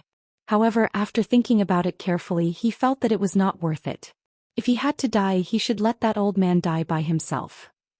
That afternoon, the television news used 10 minutes to report on Feng Chang's arrest. In short, he had been blown into minced meat. However, Feng Chang was very involved, especially when he caused trouble in Zhongting. It was simply beyond the imagination of the audience. This person was not only cruel but also brainless. Zhongting also issued an announcement that there were no casualties in cooperating with the police to arrest Feng Chang. Moreover, Zhongting had also returned to normal operations. The police announced that they had solved the case, including the previous Lu Zhao case and the 2 subsequent explosions. However, it was a pity that the bureau chief did not manage to catch him alive and clean up Song Jiang. In the Jianchuan branch office, the bureau chief stood in front of his desk with his hands on his hips and said to Tang Yan, "You've suffered a lot in this operation to arrest Feng Chang. Your house and your newborn son are all waiting for you to settle down. I'll give you a week off." The people from the 9th Division aren't going to investigate further? If we follow Feng Chang's lead, we can follow the clues. It's only a matter of time before we find Song Jiang. Tang Yan felt indignant. After all, Feng Chang was someone the Song family had provoked. No one could guarantee that Song Jiang would be obedient. The people from the 9th Division know their limits. You just need to take your leave. The director waved his hand. He couldn't care less about what would happen later. The problem of the Song family couldn't be removed overnight. Yes, Chief. Tang Yan bowed to the bureau chief and was about to leave the office. However, when he reached the door, he was stopped by the bureau chief. Tang Yan, this time the higher-ups intend to promote someone to be the deputy bureau chief. I have high hopes for you. You're already in your 30s. Leave the front lines to the newcomers. It's time for you to sit at the back and be the commander. Your son has just been born. You have to think about your son. If it were in the past, Tang Yan would definitely refuse. He was not suitable for officialdom. Moreover, he liked to investigate cases freely on the front lines. However, this time was different. Thank you for your trust, Chief.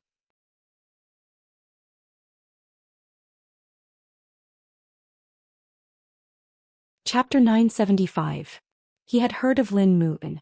Whether he was a good seedling or not, they would know once they met.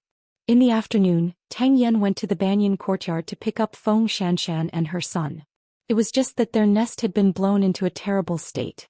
So Tang Yen decided to bring Feng Xianxian and his son to stay at Professor Tang's house for a few days. When the house was repaired, he would bring his wife and son back to their place. Why are you leaving? Even if there are 2 more people, the banyan courtyard can still accommodate them. Mama Sheng asked the family of 3 to stay. She felt that the more people there were, the livelier it would be, and it would be more convenient for fifth aunt to take care of them. However, Feng Xianxian and her husband still knew their limits. They were already disturbing enough, and it was not appropriate for them to stay any longer. Auntie, thank you very much for this period of time. However, I'm really sorry to disturb you any longer. Feng Xianxian hugged the child and said to Mama Xing apologetically, "We'll visit you often in the future." If that's the case, then all right. Mama Xing did not continue to insist and sent the family of 3 out of the banyan courtyard. Tang Yen held his son in one hand and his wife in the other. The 3 of them did not have any luggage. Following me, you've really suffered. I don't think this is suffering.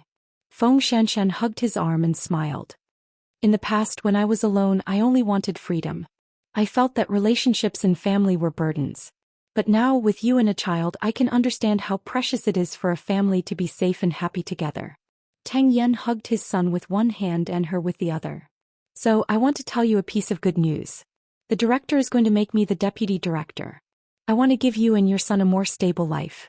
I want to hire a nanny to help you, so I agreed. When our son is a little older, I hope that you will be able to complete your dreams and things that you haven't completed in the past. I don't want you to give up your life just to take care of the child and me. Feng Xianxian's eyes turned red. Should I congratulate you in advance? Deputy Commissioner Tang. Fool. The family of 3 went to Professor Tang's house.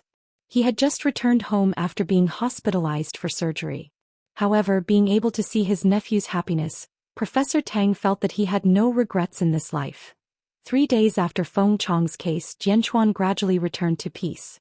Because of Feng Chong, the Song family was now in a state of disunity. Even if Song Jiang wanted to forcefully turn things around with the pressure from the Lu family, he still felt that it was extremely difficult.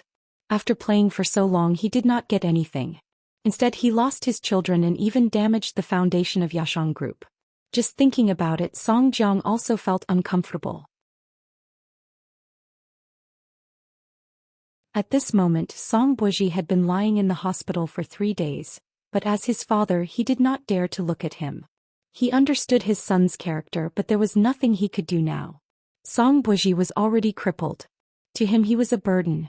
He did not need his crippled son now because it would hinder him from seeking revenge on the Shin family. Although it was said to be revenge, the Shin family did not show up from the beginning to the end. Because Xianxia alone could stop an entire army. According to the current decline of the Song family, if they continued to fight with Xianxia, the Song family might not last until the beginning of next year. Therefore, he decided to continue following up on Deputy Liang. After all, he had done so much for Deputy Liang.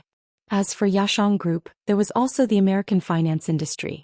Now that Song Buji was in such a situation, he planned to find a professional to supervise and manage the funds in order to preserve his last bit of strength in order to fight Xianxia. However, what Song Jiang did not expect was that Song Buji had disappeared from the hospital. It was the nurse who found out that he was missing and called him to confirm his whereabouts. It was only then that Song Jiang realized that Song Buji had been planning to escape for the past 3 days. Song Jiang went to the hospital to go through the procedures and bumped into Song Qiaoji. When the father and daughter met again, they were enemies. Originally, Song Qiaoji had nothing to say to Song Jiang. However, just as the 2 of them brushed past each other, Song Jiang suddenly pulled her back. "Did you hide your brother?" Song Qiaoji pushed Song Jiang's hand away and replied, "I always thought that even if you didn't care about us daughters, you would always care about my brother, your son. However, from the fact that you didn't come once during the 4 days he was hospitalized, I understand that his position in your heart is actually similar to mine. He's just a pawn. He knows it in his heart, so he made his own choice. Since you don't care about his life or death, why are you still putting on an act? Mr. Song, take care." After saying that, Song Qiaoji bypassed Song Jiang without hesitation. Song Buji would definitely return, but at that time he would definitely not be a pawn in Song Jiang's hands. As Xing Xiao had expected, the Song family didn't even have time to deal with him now. It was impossible for them to cause any new trouble. Even if Song Jiang had the energy, he didn't have the ability. Yashang Group was now being suppressed by the old education industry in Jianchuan. As for Song Buji, just like the rumors, he disappeared from Jianchuan. He didn't care about the life and death of Yashang Group at all. As a result, Yashang Group announced its delisting, and a new team took over the subsequent operations. This indirectly explained Song Zhang's current predicament.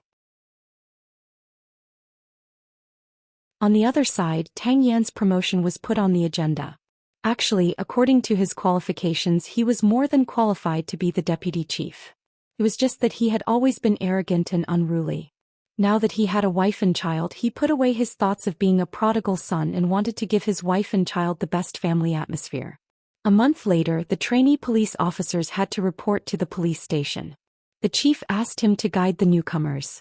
He wasn't interested in anything else, but he wanted to have a good look at Lin Mu-un. Ever since Feng Chong and Song Jiang stopped causing trouble, life seemed to have suddenly returned to its former calm. Mu Qiqi was still at home, focused on giving birth.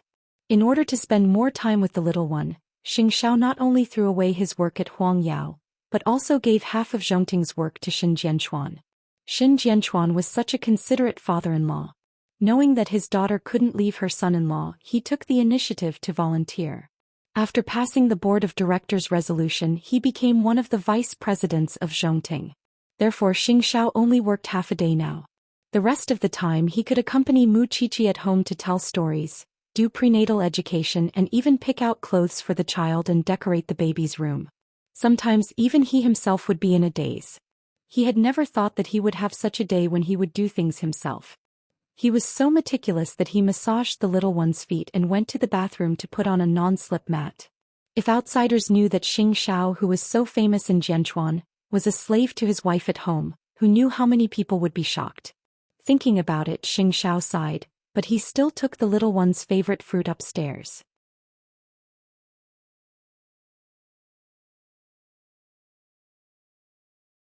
Chapter 976.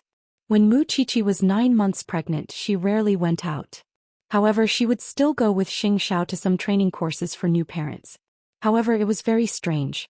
Mu Qiqi was clearly a medical student, but when it came to parenting, she could embody the characteristics of a science student. Xianxia could learn many things in one go, but she always had to learn it several times. Was she really stupider than Xianxia? Whether it was dressing the child, giving the child diapers, or even bathing the child, she could embody the clumsiness of a science student. Why can't I learn it? Xianxia helped her sit down. When the child is born, there's no room for you to hold it. Mom and fifth aunt at home, second aunt and old master Shen at the Shen family, and a lot of people from the Xing family. Do you think you can hold the child? If I can't hold my child, what's the point of giving birth? Sit well and wait for your confinement. What you're saying is that everyone will like the child and won't care about me. Xianxia had a deep understanding of a woman in the late stages of pregnancy. If you didn't pay attention to your words, you might be misinterpreted by this thing, just like now. What I mean is that everyone will help you share the burden. You're only in your early 20s. You have to recover and recuperate well. That's more like it. Mu Qiqi was satisfied. She sat on the sofa and watched Xianxia quickly revise and dress the baby again. Recently, the baby had been moving very fast. She didn't know if it was because fifth aunt had fed it too much, but Mu Qiqi had a feeling that the naughty child would come out early before the due date. With the careful care of her family, she was naturally not worried that no one would take care of the baby after it was born. She was just simply afraid of giving birth, whether it was a natural birth or a cesarean section. Even if it was painless now, it would still be hell a month after giving birth. Although when she was dissecting, her hand raised the knife and cut open the belly of others, it was just a matter of an instant, but the feeling of the object lying in the hospital bed, that kind of feeling, made her continuously begin to start to feel cold. Back then she was the one who insisted on having the baby because Xianxia was in his early 30s. The children of his age were already in primary school. If she really waited until she was 26, wouldn't Master Xiao be an old man? The two of them had been together for so many years, and he had always been the one doing everything for her behind the scenes. Other than making some small things, she had never done anything for him, so this child was her ultimate gift. It was snowing in Jianchuan when he returned home at night. Mu Qiqi looked at the snowflakes outside in disbelief. After returning home, she drank the chicken soup that fifth aunt had made. Not long after lying down, she felt that something was wrong. Xiaoxiao, it hurts. It hurts for a while. The baby should be born early. Xianxia had just sat down when he heard her shout. He quickly got up. I'll contact the hospital right away. Mu Qiqi nodded repeatedly. Xianxia quickly went downstairs and told Papa Sheng to drive. The whole family changed their clothes and took their things. Then they hurriedly sent the little one to the hospital. Because it was her first labor, the labor pain lasted for a long time. Therefore, after Mu Qiqi entered the hospital, the pain continued for several hours. However, because she was accompanied by the whole family and Xianxia was by her side, Mu Qiqi felt that it was not that difficult to endure. At 5 o'clock in the morning, Mu Qiqi's labor pain was shortened to about 5 minutes. After the midwife checked, she said to Mama Sheng and the others, "Now we'll send the patient to the delivery room." Although family members can accompany her in order not to cause the patient to be nervous, only one of you can stay with her. It's best if it's the husband. As the pain intensified, Mu Qiqi knew that the baby was about to come out. So she reminded herself to conserve her strength. Otherwise, it would be very difficult for her to give birth naturally. Eighth brother accompanied Xiaoqi inside. She's risking her life for you, Mama Xing said as she patted Xingxiao's shoulder. Xingxiao was not wearing a suit and leather shoes at the moment. Because he was in a hurry, he was only wearing a dark blue turtleneck sweater. Hearing the little one's cries in the delivery room, his heart tightened. He quickly went to do a sterile treatment and then followed the nurse into the delivery room. Because of the pain, Mu Qiqi's body was already covered in layers of sweat. Xingxiao sat beside Mu Qiqi and wrapped his arm around her head. It really hurts. Just bite my arm. Sob, I don't want you to see me so ugly here. Mu Qiqi was a little resistant. I've seen all your ugly looks. Only this time you're not ugly at all, Xingxiao said in a low voice. Do you want to know when I fell in love with you? Mu Qiqi's attention was indeed attracted by this topic. The first time in the hospital in the town you took off my pants. Do you remember? At that time I was injured and unconscious. I saw you in my half-asleep state. I thought to myself that this thing's guts were really fat. From then on I remembered you. When I heard that you were sold by my uncle, my first reaction was that you touched my body, so you were mine. No one could sell my things. After that I just fell deeper and deeper. After Mu Qiqi heard this, she completely forgot to record the frequency of the labor pain. She quickly asked, "Then when I had a crush on you, did you already like me? What do you think? You're too cunning." Mu Qiqi endured the pain and glared at him. "But I'm just a little girl. Being abandoned and schemed against doesn't suit you at all. Why do you like me? This? Who knows? Liking is liking. I never go against my heart." Xingxiao played with her sweaty hair. "After I give birth to the baby next year, will you take me skiing abroad and take me to see the aurora? As long as you want to go, I'll accompany you wherever you go." It had been a long time since the doctors and nurses in the delivery room had seen such a warm scene. Of course, they also knew who the person who was giving birth was, and who the person accompanying the delivery was. Outside the delivery room, Mama Xing and the others paced back and forth. "Why hasn't she given birth yet? She's been in there for 2 hours. Madam, don't worry. Eighth brother is inside. He'll take care of Xiaoqi's emotions," Papa Xing quickly comforted. "You men don't understand." Mama Xing sat on the chair nervously and sighed. "Poor Xiaoqi. Madam, don't worry. Our whole family is with Xiaoqi." How could Mama Xing listen to her now? Although eighth brother was inside, she knew how dangerous it was for women to give birth. Half an hour later, Mu Qiqi and Xingxiao's first baby was finally born.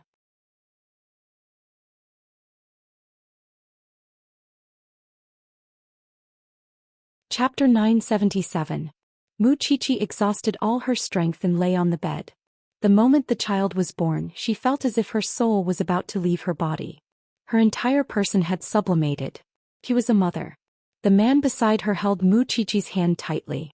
When he knew that the child was born, he did not go to see the child immediately. He only said in Mu Qiqi's ear, "In the future, don't even think about having another child. I won't allow it. We just need a daughter. Also, congratulations, little one. You're a mother now." Mu Qiqi tilted her head to look at Xingxiao. She was extremely tired, but she could clearly see that the man's eyes were red. It was his sincere love for her. "Congratulations, Mr. Sheng. You're a father now. Do you want to hug the child? After the doctor was done with the baby, he asked the nurse to wrap her up. No need. Please carry her out. I just want to accompany my big baby now. Xianxia lowered his head and kissed Muqiqi's head. There's sweat, there's a smell. I don't mind. I'll never mind. Therefore, neither of them had seen their daughter for the first time. The nurse carried the baby out of the delivery room. The first person to lean on was naturally Mama Xing. Oh, my little darling. I'm your grandma. The nurse was amused by Mama Xing's expression and quickly said, the baby is very healthy. He cries very loudly. It's been a long time since I've seen such a beautiful baby. Although he was born prematurely, he doesn't lose out to full-term babies at all. Thank you, nurse. How's the child's mother? Don't worry. She's very brave and in good condition. She's just too tired. The nurse smiled and turned to return to the delivery room. Not long after, Muqiqi was sent out of the delivery room. Mama Xing quickly went up and looked at Muqiqi with heartache. Xiaoqi, rest well. It's been hard on you. Muqiqi smiled tiredly and then lost consciousness. Xianxia followed her the entire time and did not close his eyes. It was as if that little thing would always occupy the most place in his heart. No one could put anything else in it. Eighth brother Xiaoqi is asleep. Hurry up and see your daughter. Xianxia sat by the bed and ignored Mama Xing's shouts. He could not forget the entire process of the little thing giving birth. Mom, let me accompany her quietly for a while. Mama Xing could understand her son's feelings for Xiaoqi, so she said, okay, I'll take the baby out first. However, the baby needs to be fed later. The sky soon brightened. It was a night worth remembering for the Xing family. After that, the old men of the Xing and Shen families were quickly informed about Muqiqi's labor. The two old men were overjoyed. Even though old Xing was still sick, he couldn't care less. He asked Sheng Kai to drive him to the hospital. Muqiqi woke up after sleeping for 2 hours. She had recovered a lot, but all kinds of postpartum pain came as expected.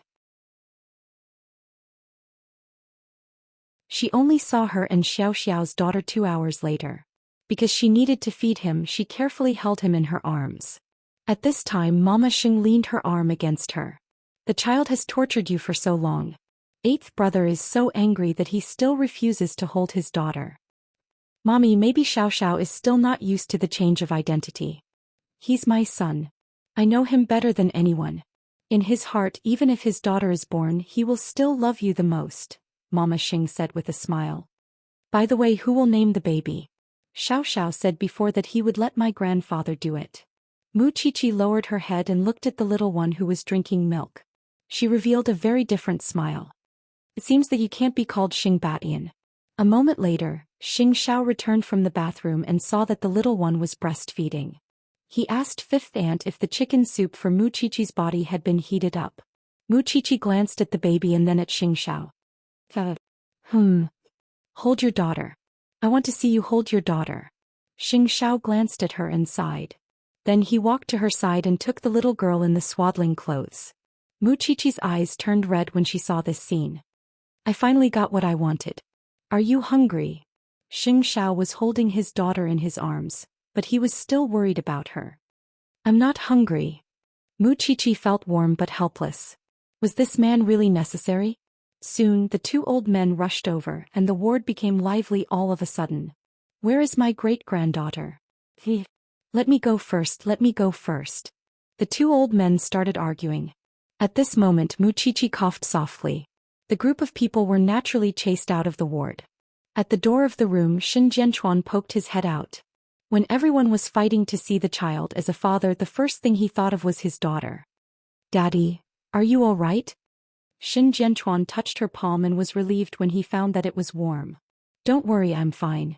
Don't you know what your son-in-law is like? Muqiqi gestured at the man beside her with her chin. If he didn't dote on you so much, I wouldn't have agreed to you having a child at such a young age. Shin Jianchuan snorted. If your mommy was still here, she would be gratified to see this scene, wouldn't she? Daddy, I'm already a grandfather. I can't stand it if you're like this. Shin Jianchuan patted the back of Muqiqi's hand and felt comforted. Recover well. You can't be careless during your confinement. Don't worry. If I'm not feeling well, your son-in-law will definitely be the first to find out. Muqiqi looked at Xing Zhao's sullen face and burst out laughing. Then have a good rest.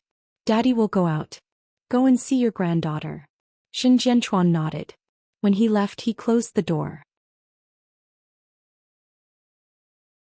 When Mu Qiqi saw this, she quickly grabbed Xing Zhao's hand and said, "How can a father be angry with his own daughter like this?" Xing Zhao sat by Mu Qiqi's window and held her hand. "Just pretend that I'm sick. My daughter is a piece of flesh that fell from your body, but you are my flesh. Even if you hurt me, my heart will be pierced. I can't do anything about you. I just don't know what Grandpa will name his daughter." Outside the door it was really lively. If not for the fact that this was a top-notch obstetrics hospital and a suite, who would allow a group of people to snatch the child here? It wasn't easy for old Master Xing to hold the child for a few minutes. Before he could get addicted, old Master Xing took him over. The little girl was not shy at all. She opened her small eyes that had yet to open and looked at the group of strange old people. "Old Master Xing, Qiqi said that you still have to give the little girl a name. Please give her a name." At this moment, Mama Xing suddenly said to Old Master Xing. However, Old Master Xing was not convinced. "I want to give her a name too. How about this? Old Master Xing will give her a name. Daddy, give her a nickname." The two old men glanced at each other and were satisfied with the result.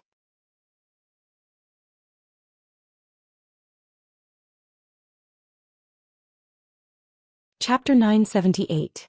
I've already given little Bao a name. Old Master Xing looked at the little cutie in his arms and said happily, "Let's call her Xing Qingwan.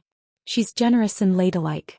In the future she'll definitely be Mom and Dad's little cotton-padded jacket.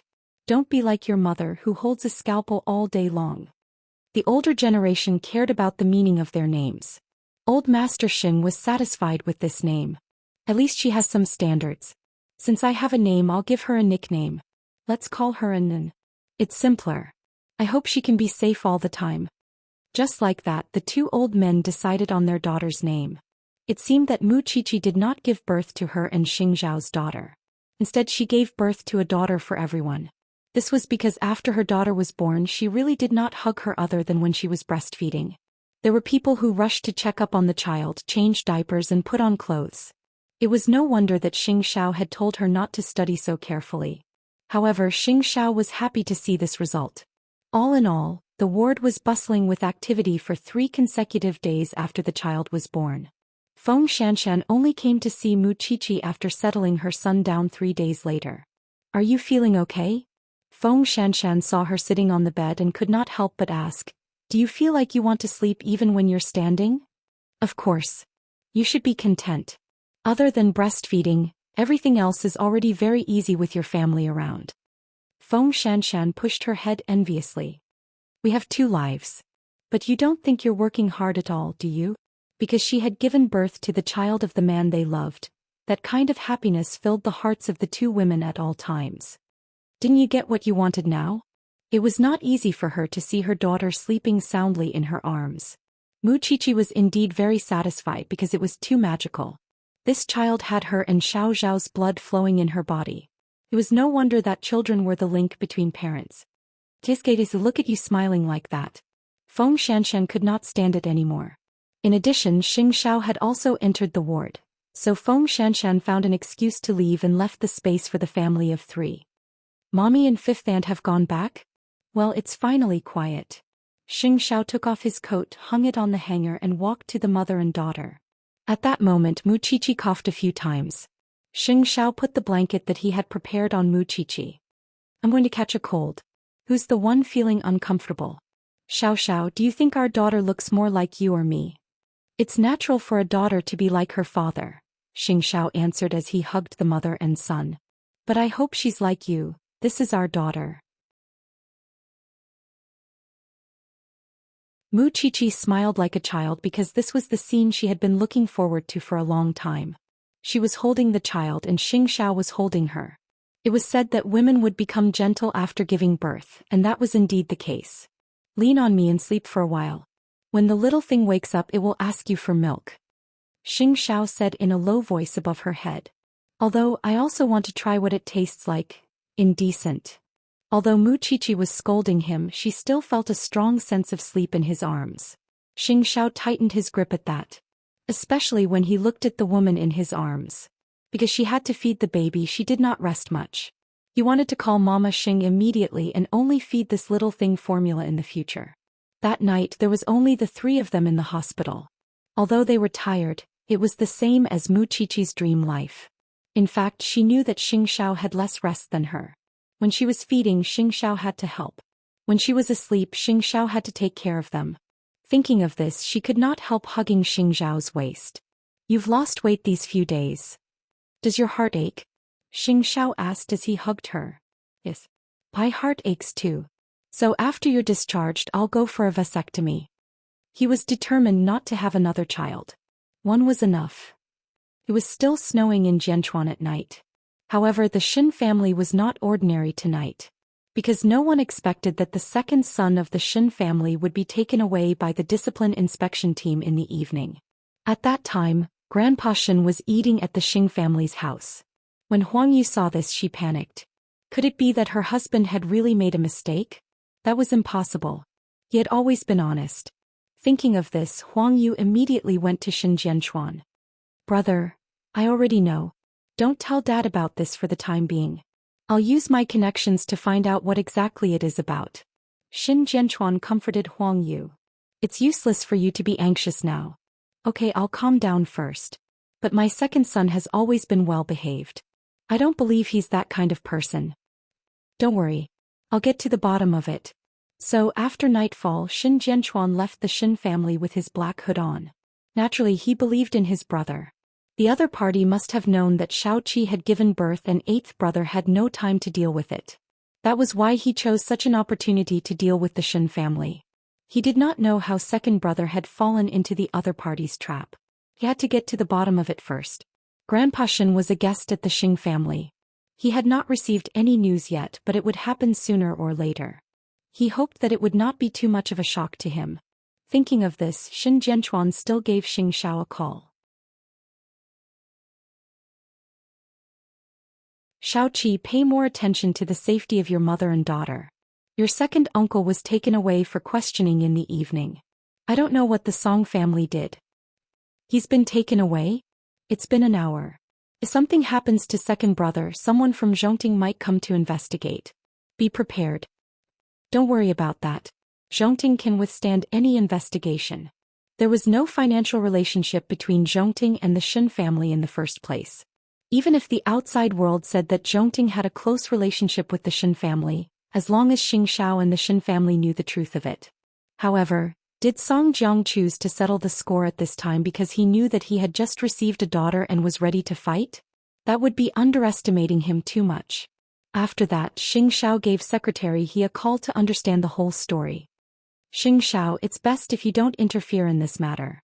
Someone behind the scenes wants to touch the Xin family, so they found an unorthodox way. However, you don't have to worry too much. After all, we all know that the Xin family can withstand the test. Let's wait and see." "I understand. If there's anything I can do to help, I hope Secretary He will let me know. I'll be very grateful." "What are you talking about? What kind of friendship do we have? However, I heard that sister-in-law has given birth. The other party probably wants to take the opportunity to cause trouble. No matter what, I'll congratulate you on becoming a father." "Thank you, Secretary He." Xingxiao put down his phone and looked at the mother and daughter who were still asleep. He turned around and looked out the window. This was the Song family's last battle, right? Because the Song family's funds could only support Song Jiang to this point.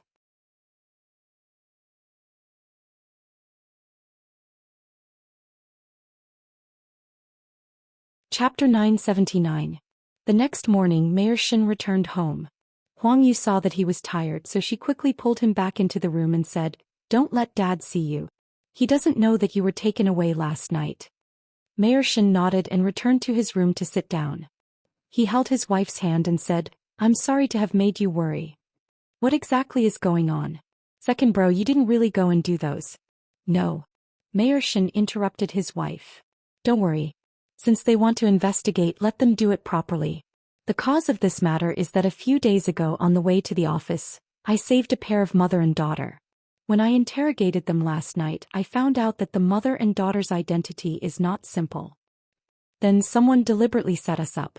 Huang Yu became even more nervous when she heard this. This was the unorthodox way that Secretary He had mentioned. Mayor Shen had saved people he shouldn't have saved and made arrangements that he shouldn't have. What were the implications and benefits involved? Of course, the higher-ups had to investigate clearly. Don't worry. I'm not afraid.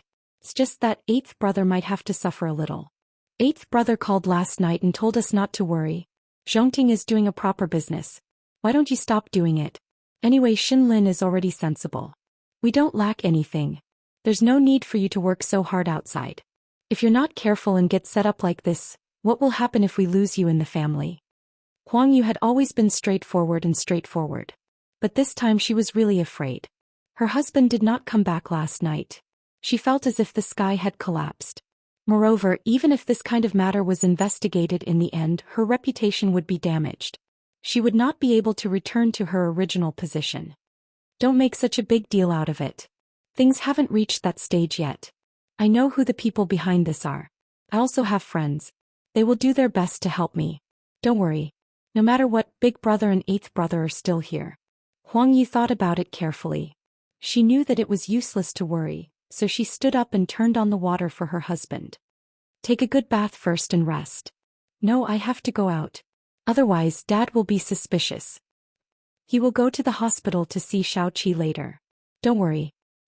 Mu Qiqi woke up in the morning and noticed Xing Zhao's unusual behavior. He had been accompanying her in the hospital for the past few days. Her father was in charge of Zhongting's matters. However, since midnight, Mu Qiqi had received more calls. Although she was very tired, she knew what she was doing. Therefore, when fifth aunt came over, Mu Qiqi said to Xing Xiao, "If Zhongting has something, go. I have so many people here. Are you afraid that you can't take care?" Xing Xiao put down the bowl of chicken soup and sat down beside Mu Qiqi. "I'm just afraid that they'll ignore your feelings. I'm not as weak as you think. I know I'm the one you love the most. Go, okay?" Xing Xiao sighed. While fifth aunt was packing the baby's things, he said to Mu Qiqi, "Something happened to the Shen family. Second uncle was taken away last night because the Song family set up a trap. Things are very tricky now. Although second uncle was sent back, he is currently suspended." When Mu Qiqi heard this, she immediately became nervous. "So, the old man from the Song family took advantage of you being too busy to deal with him and being careless to attack second uncle? Second uncle is loyal and straightforward, so it's easy for others to take advantage of his weakness. Song Jiang, that old fox, is cunning. No wonder he fell into his trap. I'm not telling you this to make you worry. Everything the Shen family and I have done is to protect you. You have to believe that if Song Jiang wants to hurt anyone from the Shen family or the Xing family, he has to ask us first. So, you just need to recover in peace in the hospital. Leave everything else to the man, okay?" After hearing Xing Zhao's words, Mu Qiqi suddenly laughed. "As expected of a father. You're even putting on airs. I understand. I'm not worried. Go ahead." Xing Xiao got up and kissed Mu Qiqi's forehead. He did not look at the little one in her arms. He put on his coat and left the ward. Outside the door, Su Che had been waiting for a long time. A lot of people came early in the morning. The people from the finance department are dealing with them now. Give them whatever they want. Let them investigate as much as they want, Xing Xiao said to Su Che as he strode out of the hospital. Go to Huang Yao now. Just as Xing Xiao was about to get into the car, he suddenly saw the man in a wheelchair in front of him. He was already missing his right leg. Xing Xiao suddenly closed the car door and quietly waited for the man to approach. Long time no see. Qiuxin, you're a father now. Congratulations. It seems that Co Song heard about the good show yesterday and rushed back eagerly, right? Whose side are you on now? Xing Xiao asked Song Buji. I don't think you and Song Jiang are still father and son. After all, after finding out that you were crippled, Song Jiang's first reaction was to abandon you. I'm here to take a look at the little bride. Qiuxin won't be so stingy, right? Song Buji did not want to talk about Song Jiang with Xing Xiao at all. Just watch from afar. Don't disturb her. With that, Xing Xiao opened the car door again and got into his Bentley. Su Che looked at Song Buji from the rearview mirror and could not help but ask Xing Xiao, You're not letting me follow? There's no need. There are too many people in the ward. He won't have a chance to make a move. Moreover, Xing Xiao did not think that Song Buji was here to cause trouble. Song Buji watched the black Bentley pass by him and could not help but sneer. He hated Xing Xiao the most because he thought too highly of himself. However, Xing Xiao's guess was right. However, he did not come here to see Mu Qiqi. He came here to get a prosthetic leg. At the same time, he wanted to see how happy the little bride was now. The ward was indeed bustling with activity. People kept coming in and out. Song Buji glanced at the door, then turned to his nurse and said, "Let's go. It's a pity that Xing Xiao got to such an interesting and good woman first. He even has a child. If I met her first, Xing Xiao would have nothing to do with it. Since Mr. Song likes her, why don't you snatch her? A young woman is more attractive. What do you know?" Song Buji shook his head. "I can be ruthless to everyone and do some despicable things. Only the little bride looks the best when she smiles. In a man's life there had to be a special woman. He couldn't get her, but he couldn't let her go. No one else would understand that feeling. It was good that he understood it. The person I want to settle the score with is that old thing Song Jiang. I only found out a few days ago that that old thing has a son. Since he threw me away so casually, I can only do justice for the heavens."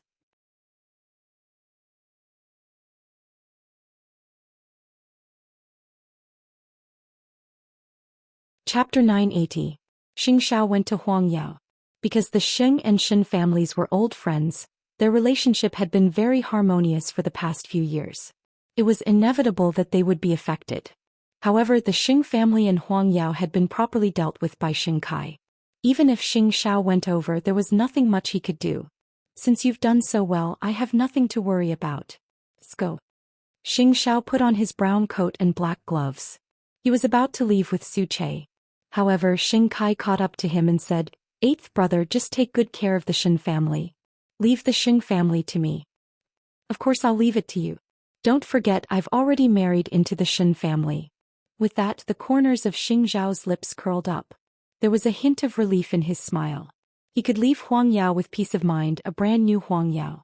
Now that the enemy was in front of them, it was fortunate that the Xing family was no longer in a state of disunity. As long as the family was united, it would be easy for them to overcome the difficulties. However, the matter did not hide it from old Master Shen for long. After all, he also had friends. When his old friends called him out of concern, he naturally knew that something had happened to second brother last night, but no one in the family told him. Thinking of this, old Master Shen returned home from the hospital and asked Huang Yu, "Where's your husband?" Huang Yu did not know that old Master Shen would be back so soon, so she stammered and could not answer. "Why didn't you tell me that something so big had happened?" Huang Yu was shocked. She knew that she could not hide it anymore, so she explained, "We were afraid that you would be worried. Call boss immediately and ask eighth brother to come over." Old Master Shen snorted angrily with his hands behind his back. "I'm not a persimmon. I'll go soft if someone pinches me." Huang Yu quickly did as she was told. After answering Shen Jianchuan's call, she called Xing Xiao and finally went to the room to wake her husband up. Then the whole family of men held a meeting in the Shen family's living room. "Dad, it's my fault. I didn't do it well and let you down." "What did you do wrong? You want to apologize to me? You just saved someone. There's no need." The mother and daughter that Mayor Shen saved were economic criminals who were on the run. At that time they were beaten up by a man on the street and no one went up to help. Mayor Shen got out of the car to save them and asked his secretary to send them to the hospital. However, no one expected that the mother and daughter were arranged by Song Jiang, and there were many unknown secrets behind them. They were arranged by the secretary. If the police couldn't catch them, they would definitely think that they were involved or even accomplices. Old Master Shen sat on the chair and replied forcefully, "I should have expected that scumbag Song Jiang would choose this time to make his move. In the end, it's a grudge from more than 20 years ago. I should have settled it a long time ago. Second brother, your identity is very important right now. It's not convenient for you to go out. You should stay at home and wait for the investigation." "Boss, although I know you don't want me to negotiate with Song Jiang, I want to meet Song Jiang about this matter. I want to see that old bastard's face. After all, the person he hates the most is me. As for eighth brother, you've already been a shield for the Shen family many times. Don't charge into the fray anymore. You're also a father now. Above you there's Jianchuan and me. I'm just old, but I'm not stupid. There's no need for you to leave me out of everything. Jianchuan, come out with me. These old bones haven't moved for too long. It's time for me to go out and meet my old friends. Jianchuan understood what the old man meant. The higher-ups knew about what happened 25 years ago. Because of this matter, the Xin family was now in a state of chaos. At the end of the day, it wasn't that the old man couldn't handle such a small matter. It was just that Song Jiang's methods were too despicable and shameless. But no matter what, second brother had already suffered a loss in this matter. After the matter is investigated, second brother, you should make your own plans. Dad, you don't have to worry about me. I have a clear conscience. Mayor Xin didn't care about a villain at all. I don't regret the decision I made 25 years ago. I only regret that I didn't deal with that scumbag Song Jiang at the same time. That's why so many innocent lives were harmed. What a sin. Since the old man had come forward, Huang Yu's heart that was hanging in midair was no longer worried. She didn't care what her husband would do in the future. Since he was already at this age, why not retire and enjoy his blessings? However, to clear Mayor Shin's name, he had to start with the mother and daughter. Why couldn't the police find them? It was because Song Jiang had hidden himself. Of course, he had to let the professionals do it. Therefore, after leaving the Xin family, Xianxia called Tang Yan. He was no longer in charge of the front lines because he was now the deputy chief of the branch office. I wonder if Deputy Chief Tang has time to follow up on Song Jiang's case for the last time? Xianxia sat in the car, but his gaze was on the entrance of the branch office next to him. I got the news, Tang Yan answered Xianxia directly. He didn't beat around the bush. Publicly, Bai Sini's case hasn't been solved, so of course I'm concerned. Privately, I'm the Xin family's godson-in-law. I can't just stand by and do nothing when something happens to the Xin family. I know what you're looking for. I've already collected basic information about the mother and daughter. As long as they're in Jianchuan, they'll definitely be found. In terms of ability to find people, I trust you in all of Jianchuan. Xing Zhao's affirmation was extremely useful to Tang Yan. Therefore, he smiled and only said 4 words, wait for my news. The mother and daughter were the source of everything. They were also the key to sending Song Jiang to hell. After hanging up the phone, Tang Yan called Lin Mu-un, a trainee policeman, into his office. I have an errand for you. Please give me your instructions, Deputy Chief. Lin Mu-un was very convinced by Tang Yan. After all, his name was well known in the police world. Take a look for yourself. Tang Yan handed the information to Lin Mu-un. You're a newcomer. No one will notice you if you go out. I'll give you 1 day. If you make a breakthrough, I'll consider you qualified. Yes, sir. Lin Mu-un took the information and left Tang Yan's office. This was his first test as a trainee policeman. Tang Yan had given him the task of finding someone. Of course, when he was doing this, Tang Yan had already asked the chief. Back then, Bai Sini's cases had almost caused Old Qing to lose his life. He still owed Old Qing an explanation. The chief knew that he couldn't let it go, so he only gave him 3 days. Therefore, while Lin Mu-un went out to look for information, Tang Yan would personally disguise himself. After all, he had promised Xianxia that he would give him news as soon as possible. Song Jiang's time was up. However, it was unknown whether he would die in the hands of Xianxia and the others or his own son.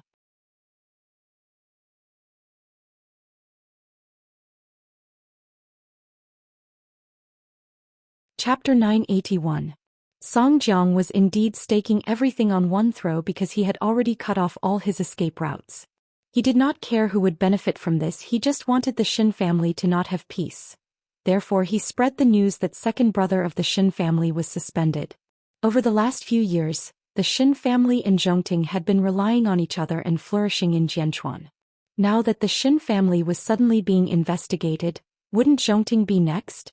The outside world was discussing spiritedly, and the matter of the Xin family was spread to the ears. And in such a situation, no matter what the Xin family did, it would be magnified infinitely, and even people would casually spread rumors. How many mistresses did second brother Xin have? How many villas did he have? When these people spread the rumor, they even knew to add pictures. Their ability to fabricate stories was top-notch. Xin Lauer was annoyed, but he couldn't defend himself. However, from Xing Zhao's point of view, Zhongting's public relations department and legal team were not to be trifled with. When Mu Qiqi saw the news in the hospital, she could not help but feel indignant for second uncle. However, they were in the eye of the storm now. Whoever spoke out would be beaten into a sieve by the keyboard warriors. This Song Jiang is really hateful. Mama Sheng saw how angry she was and said, "Let Song Jiang be proud. In any case, he's already at the end of his rope. Mommy believes that justice is in the hearts of the people. The Shin family will surely get through this crisis safely. It's a pity that I'm not a man. If I were a man and Song Jiang stood in front of me, I would definitely beat him up to vent my hatred." Mu Qiqi hugged her precious daughter and snorted angrily. "Mommy, why don't we leave the hospital and go home? We'll feel more at ease this way. You don't have the final say in this matter. The doctor has to say it." Mama Sheng looked at her and said, "But I also want to do something within my power." She wanted to help find the whereabouts of the mother and daughter, so that she could prove second uncle's innocence as soon as possible. "Your mission now is to recover well. Once you're out of confinement, I won't stop you wherever you want to go." Mu Qiqi thought about it carefully. Of course, she comforted herself not to be willful. "Besides, do you think it's so easy to get out of the hospital? Everyone knows that you gave birth to a daughter and they are all waiting outside the hospital." Sigh. "If I had known, I would have kept a low profile."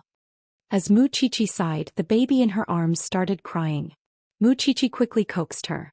"Isn't it Daddy's jacket but not Mommy's? All right, little pitiful. Don't you have to cry." The Shin family was in a mess. Song. He wanted to make the Shin family into a foul atmosphere and become notorious. That his years of planning would not be wasted. Shin. According to Shin, it had it. According to the information provided by the passers-by and the surveillance footage, Mayor Shin's secretary had kindly bought bus tickets for the mother and daughter. It was said that they were returning to their hometown. He found was Shan Tang on Tang and on Tang. He had had time. He found Tan Du train. Dong, on sect. Other Ming. Li. How? In other words, he was still in Jianchuan. Lin Mu, and went to exit number 5 and saw several snack bars and beggars at the exit. The first thing Lin Mu did was ask for the surveillance footage from the snack bar. Tang Yen had said that he must have a breakthrough today. Otherwise, he would not be considered qualified. However, the surveillance cameras in the snack bar did not record the mother and daughter's whereabouts. Then Lin Mu tried asking the homeless man at the door. He didn't think that these people who only had money in their eyes would remember or even see the mother and daughter. "This pair of mother and daughter? I have, but I will only tell you where they went if you give me money." "I saw them too. I saw them get into a black car." "No, they clearly went that way." The 3 beggars each had their own story. They just wanted Lin Mu to pay. Lin Mu sighed. At this time, an old man sitting at the exit number 5 said, "The 2 of them left in a taxi. The taxi driver is surnamed Lu. He often pulls illegal cabs in this area. That day the mother and daughter were in a hurry to leave, so they got into his car. I don't know where they went exactly." "Thank you, sir." Lin Mu turned around and thanked him. "Go to Hongyuan Taxi Company. You can find this driver surnamed Lu." The old man waved his hand and closed his eyes again. He was an old resident here, so he was familiar with the surrounding area. After Lin Mu knew the situation, he immediately rushed to the taxi company. With the help of the manager, he found 2 drivers surnamed Lu. After combining the opinions of his colleagues, Lin Mu locked onto the target. Only God knew how much effort he had put in to get to this point. By the time he found the driver surnamed Lu, it was already evening. It was snowing in the sky of Jianchuan. "It's not easy to find you." Lin Mu forced himself into the driver's car and took out his ID to catch his breath. When the driver saw that it was a police officer, he was a little nervous. "Officer, I didn't do anything wrong. Don't arrest the wrong person." "Then tell me one thing first. Have you seen this mother and daughter in the photo?" Lin Mu took out the photo and asked the driver. The driver took a few glances and scratched his head. "I think I've seen them. I even quarreled with this woman. Yes, it's this B*T. She got out of the car in a hurry to reincarnate and didn't even give me enough money." "Where did she go?" "A residential area on Chongwen Road called Tianhiyuan." "What else?" Lin Mu and continued to ask, if you missed anything about you driving an illegal cab, don't, officer. After sending the mother and daughter to their destination that day, the woman got out of the car with the little girl. I saw that she didn't give me enough money, so I immediately drove after them. Who knew that there would be two strong men behind her? They entered the gate of the residential area together. I was afraid of getting into trouble, so I didn't get out of the car. In other words, the mother and daughter were now hiding in Tianhiyuan. I've remembered you and your license plate. If you dare to lie, The driver quickly waved his hands and begged for mercy. Officer, I'm just a small driver. You don't have to be angry with me. Lin Mu and let out a breath and finally let the driver go. He got out of the taxi. Then he stood by the street and called Tang Yan. Deputy Chief, I found out that they're in Tianhiyuan. They're not in Tianhiyuan, Tang Yan immediately replied on the other end of the phone. How do you know? Logically speaking, if you can follow the clues to Tianhiyuan, then the other party will also know that they left something on you. So, going to Tianhiyuan is just for show, but the destination is definitely not there, Tang Yan replied. So the information I found is useless, right?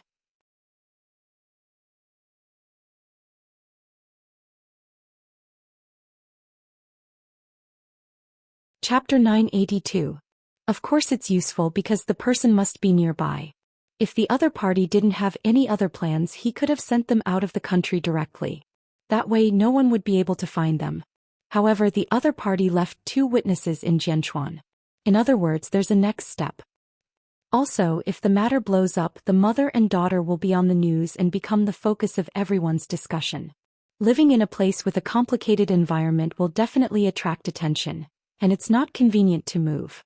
So, which area is suitable for hiding and is not easy to find? Pay attention to it. Lastly, you have to pay more attention to the little girls nearby, especially those who come out to play alone. After listening to Tang Yan's words, Lin Mu and deeply felt that he still had a long way to go. With his current level of martial arts, he was really a 3-legged cat. Then did I not complete the first task you gave me? It's already not bad.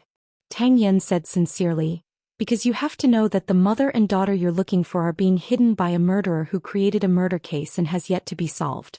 It's getting cold. Find a place to rest and pay attention to your own safety. Understood, Deputy Director. Thinking about it, Lin Mu and was a real young master. Even though he was now an intern police officer, he was still the grandson of the Lin family.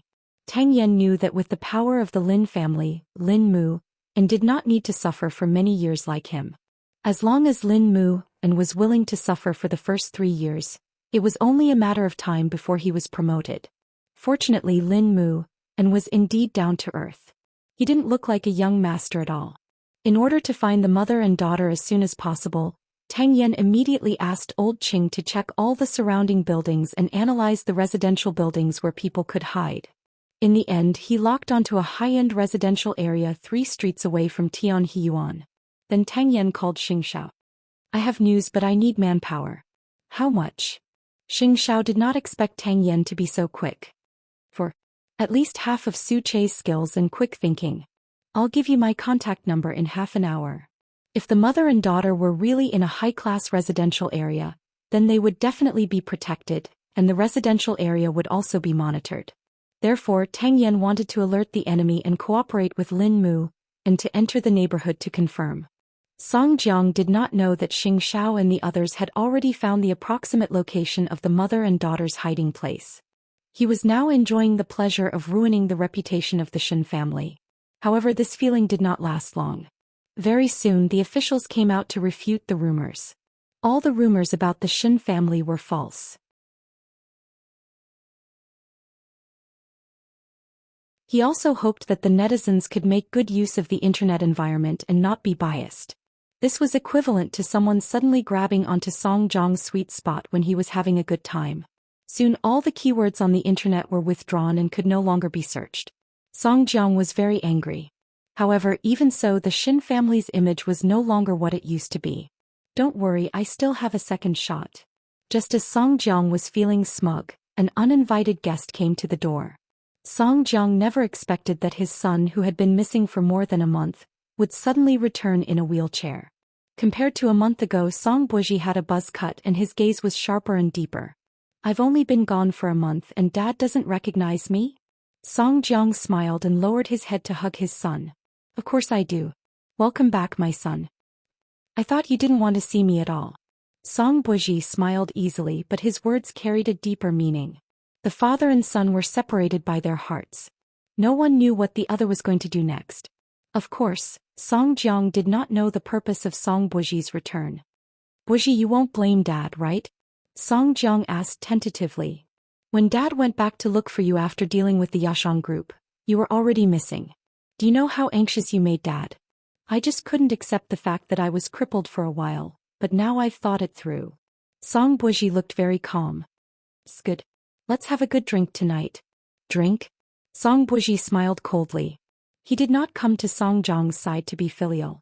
However, he would let Song Buji be happy tonight. Tomorrow he would let Song Jiang know what it meant to draw water with a sieve. The winter night was so long. Lin Mu and found a place to lie down for half an hour. Then he met up with the 4 men Tang Yan had found. The few of them had to make a plan tonight and settle the property in the neighborhood. Tomorrow they would be able to confirm if the mother and daughter were really hiding here. Late at night at the hospital. This was the first time Xianxia had called Mu Qiqi after she gave birth. There were a few apologies on the phone because she had been very busy recently. Qiqi, I'll definitely come to see my goddaughter tomorrow. You won't blame me, right? I don't even remember who you are. Mu Qiqi hugged her daughter and couldn't help but laugh at her. Lin Mu, and has already gone to the branch office for an internship. Just take pity on me. He just called me and said that he won't be coming home tonight. He's only interning for a few days and he's already not going home. Then you'll have to get used to it in the next few years, Mu Qiqi said honestly. He's about to become a real police officer.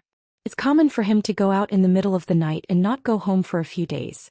I regret supporting him now, Xianxia couldn't help but complain. Xianxia couldn't help but complain. I thought that since he moved home from the police academy, we would be able to spend more time together. Let's not talk about this. Tomorrow I'll go over and see who my goddaughter looks like. Logically speaking, Tang Yan shouldn't have given Lin Mu a big task during his internship, nor should he have stayed home all night. However, Xianxia came and gave her an answer. Tang Yan asked Lin Mu to find the mother and daughter's whereabouts. It seems that the deputy chief has the intention of grooming Lin Mu. Have you found the mother and daughter? Soon. Xianxia took over the task of carrying his daughter so that Mu Qiqi could rest. Does Song Jiang think that by discrediting the Shin family he's taking revenge on them? Although Grandpa does care about reputation, he cares more about whether the family can be together. And Xiao, aren't you curious where Song Buji went? I have a feeling that this person will come out and slap his father in the face. Xianxia suddenly looked up at Mu Qiqi. This person's sixth sense could be patented. I saw Song Buji yesterday. He's at the hospital. Huh? Mu Qiqi was puzzled. He came to cause trouble for you? He said that he wanted to see you, Xianxia said truthfully. Is there something wrong with him? Why is he looking at me? Mu Qiqi pointed at herself and laughed because it was really funny. He likes you. Mu Qiqi was speechless. How do you know? The look in the eyes of males. Xianxia snorted confidently.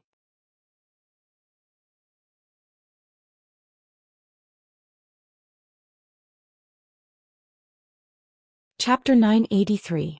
No, it's useless for him to like me. I don't like him. In the past there weren't many young ladies who liked you. You're angry with me. It's not like I can control who he likes.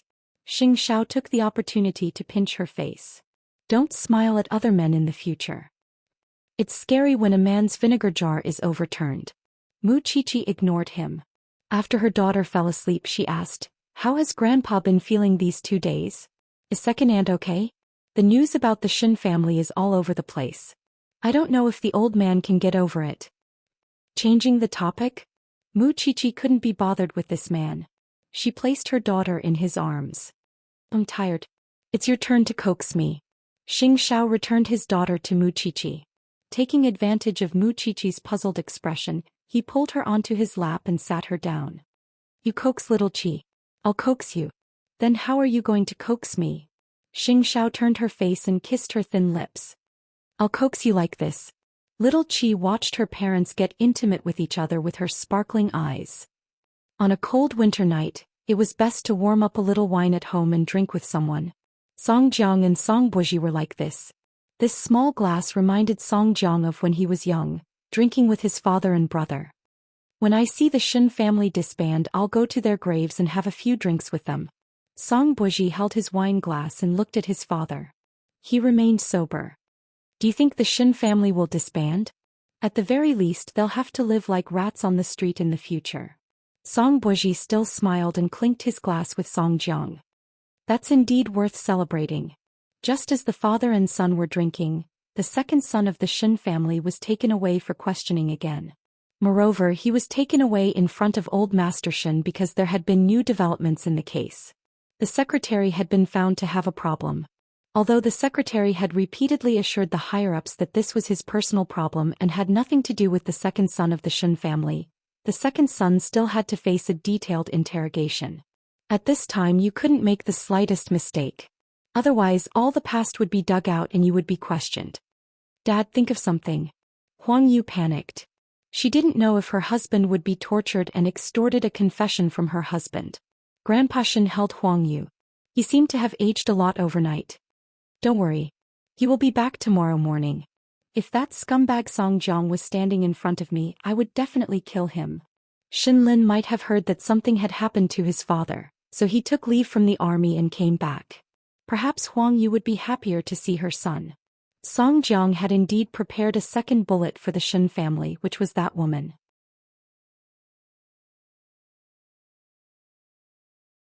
She would lie about being second brother Shen's mistress and drag the entire Shen family into the mire. Because Song Jiang had her son in his hands, he had to do it.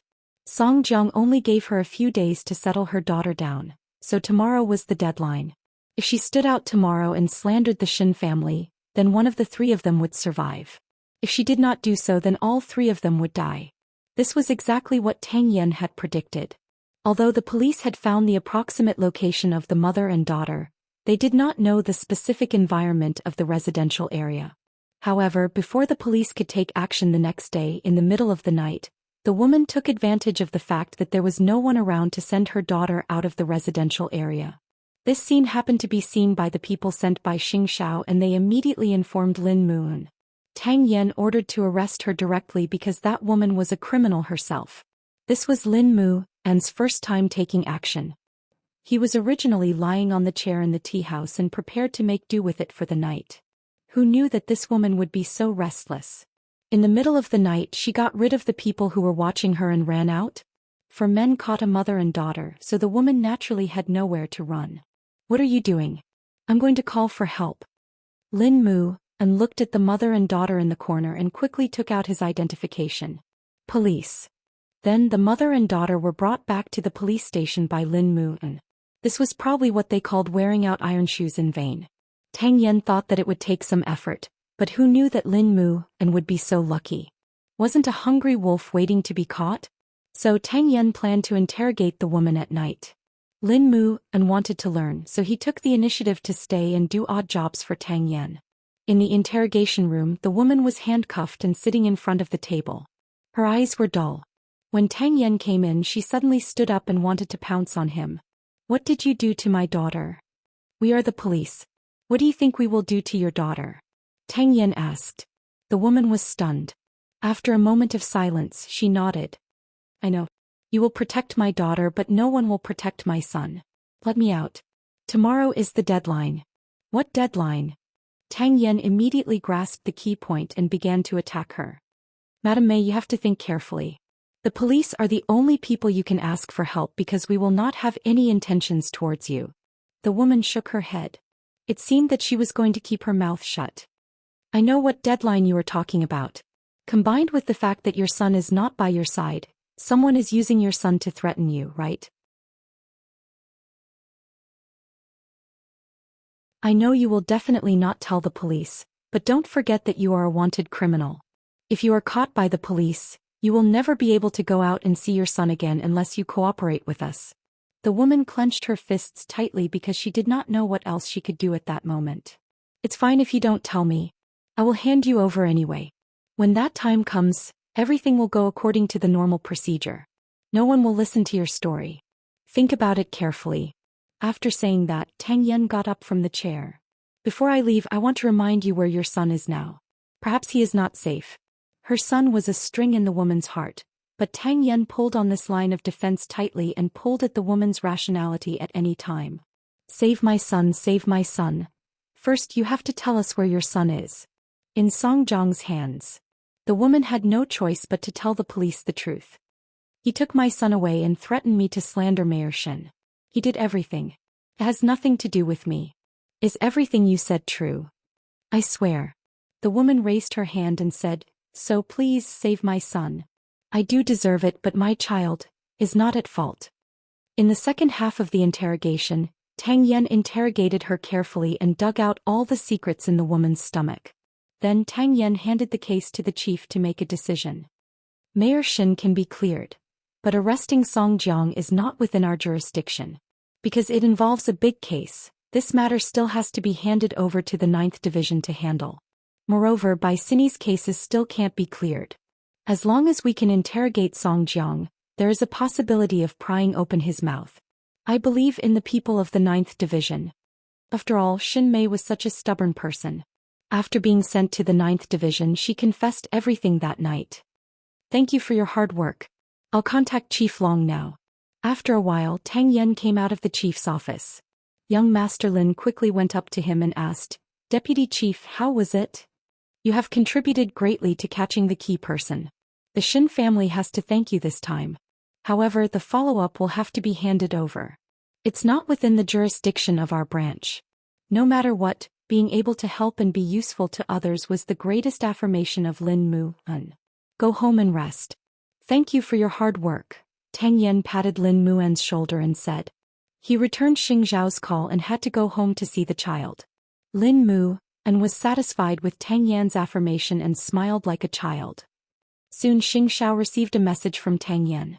I understand. Thank you for this matter. You really shouldn't thank me for this matter. You should thank yourself.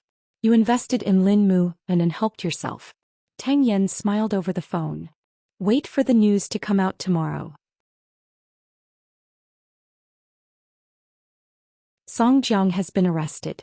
He has planned for so many years, but it was ruined by a child. To Tang Yan, Lin Mu-en was a child. I'm home. I need to coax the child to sleep. Same to you. Tang Yan almost forgot that this person was also a father. Therefore, the two of them laughed at the same time and hung up the phone. As long as Song Jiang was arrested, it seemed that this winter would become warmer. At the same time, Mu Qiqi was still breastfeeding Yan Qi. Seeing Xing Zhao's relaxed expression when he put down his phone, Mu Qiqi guessed that something good had happened. Is there news about the mother and daughter? They were caught by Lin Mu-en. Now the witness has been handed over to the 9th Division. Soon the Shin family's innocence will be proven. Lin Mu-en? Mu Qiqi found it unbelievable when she heard this. There really was a plan. Looks like I have to treat him to a good meal another day. No, I should make a banner for him. Just the thought of that old thing Song Jiang being arrested makes me excited. Xing Zhao looked at her helplessly and took little Qi. He even scolded Mu Qiqi dotingly, idiot. That night was really exciting. In the middle of the night, Song Jiang stumbled and clinked glasses with Song Buji. He was already drunk, but Song Buji was still very sober. Then Song Buji received a call.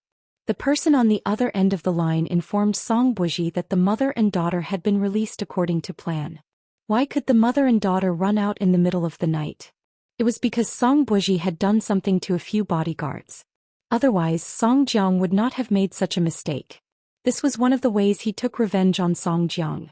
He wanted to see Song Jiang's expression tomorrow morning. The next morning, the sky had just brightened. Song Jiang suddenly felt someone kick his thigh. When he woke up from the table, he opened his eyes and saw Song Buji in a wheelchair. You're awake? Just in time. Someone's looking for you. Song Jiang propped himself up and saw several police officers standing behind Song Buji, including the boss of the 9th Division.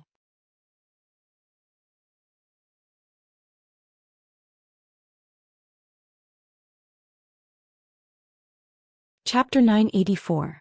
Song Jiang had yet to recover from his shock. He stood up with his hands on the table and pointed at the people from the 9th Division. Are you here to protect us again? Don't you have anything else to do? We don't need you here. Get lost. Chief Long looked at Song Jiang mockingly, smoke coming out of his mouth. This person had been keeping the entire 9th Division busy recently. How could he spare him? They're here to arrest you, Song Buji answered Song Jiang on behalf of Chief Long. The mother and daughter have been arrested. Song Jiang was stunned when he heard this. A moment later he suddenly came to a realization. It's you. Your matters have nothing to do with me. Song Buji calmly tidied up the wine bottles on the table. It's just that your wish to see the Shen family destroyed might be shattered. For a moment, Song Jiang couldn't accept the fact that Song Buji had betrayed him. He grabbed Song Buji's neck from behind.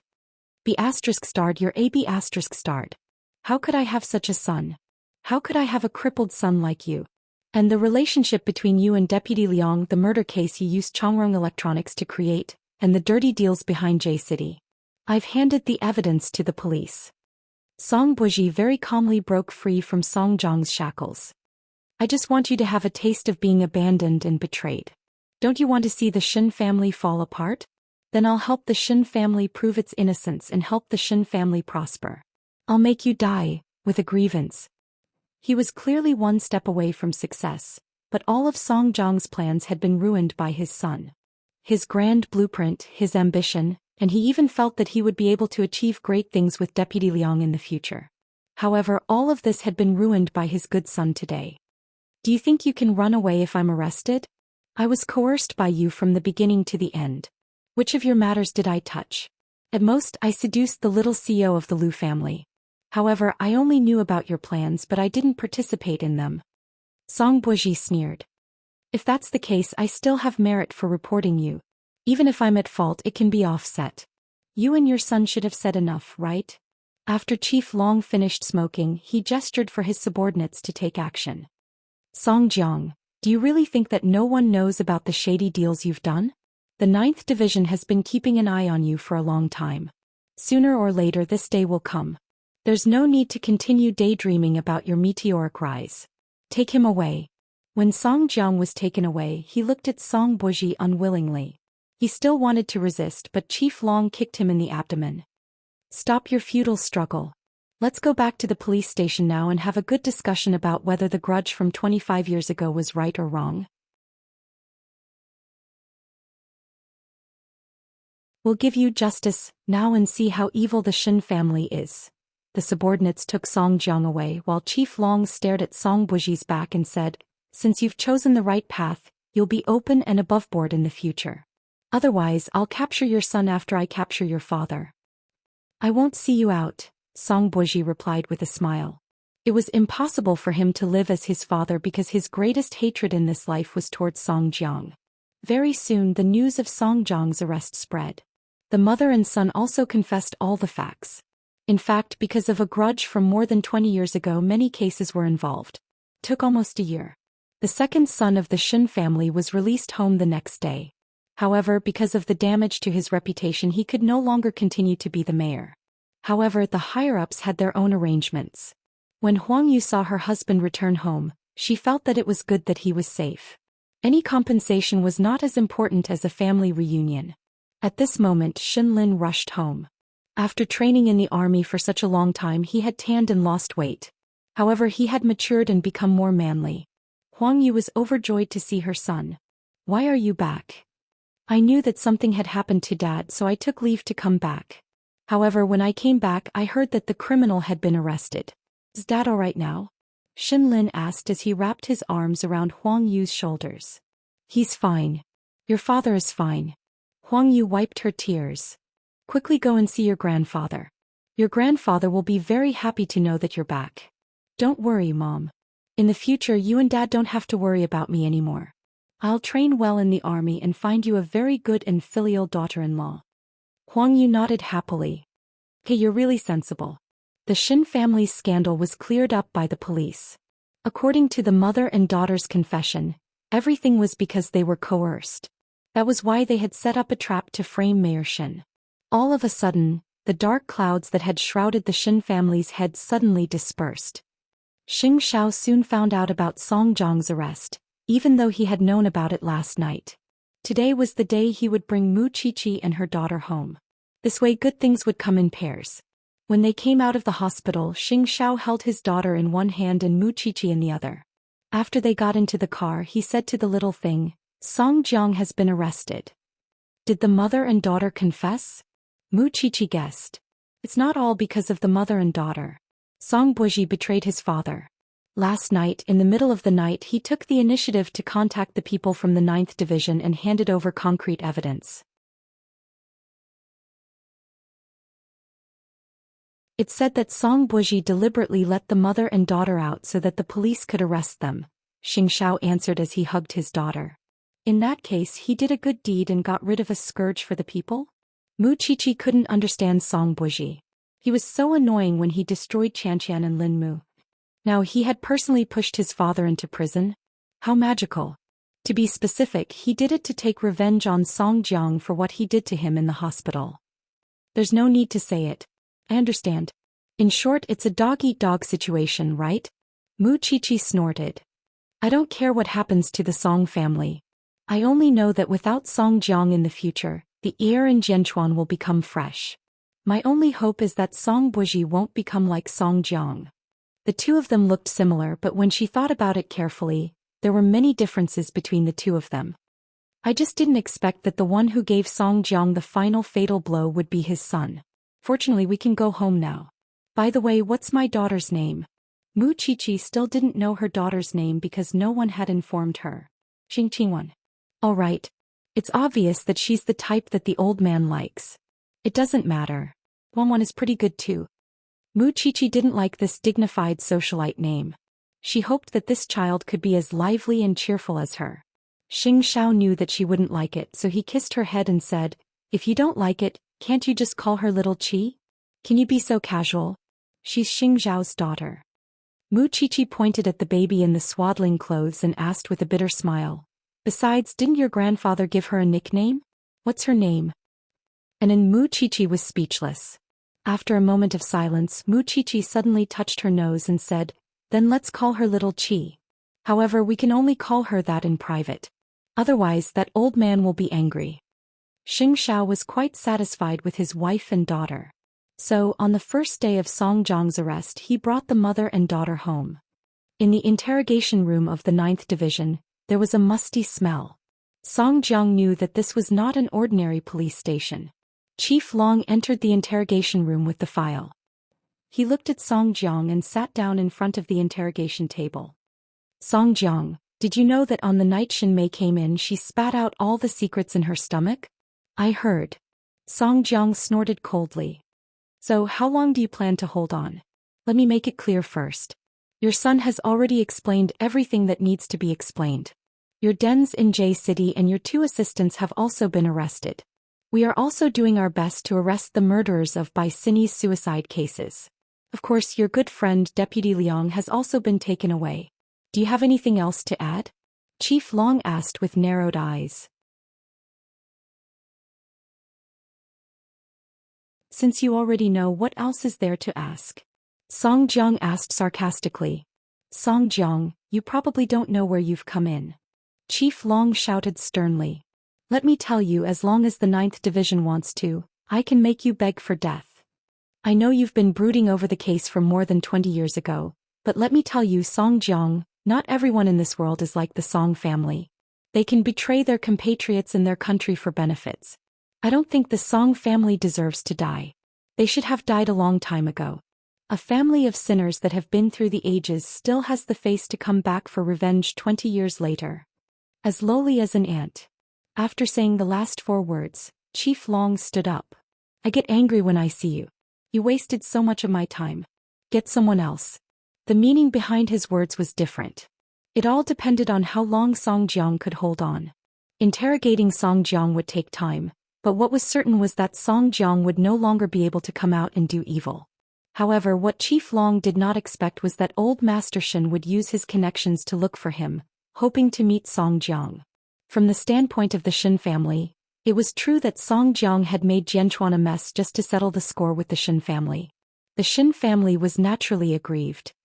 Let old Master Shen come in. Arrange for Song Jiang to be in a clean visiting room. Don't dirty old Master Shen's eyes, Chief Long instructed his subordinates. Xin Jianchuan was also accompanying Grandpa Shen. However, when they arrived at the visiting room, Xin Jianchuan did not accompany the old man in. Old Chief, I only have 3 minutes. Old Master Shen nodded. He would never make things difficult for others. However, before Song Jiang was executed, he had to let Song Jiang die in peace no matter what. Song Jiang didn't seem surprised to see the old man. I knew you would appear. After all, the Shen family is so shameless. I'm here today to let you die in peace. Why was your Song family destroyed back then? Old Master Shen sat on the chair and said to Song Jiang, there are a few details that you don't seem to know.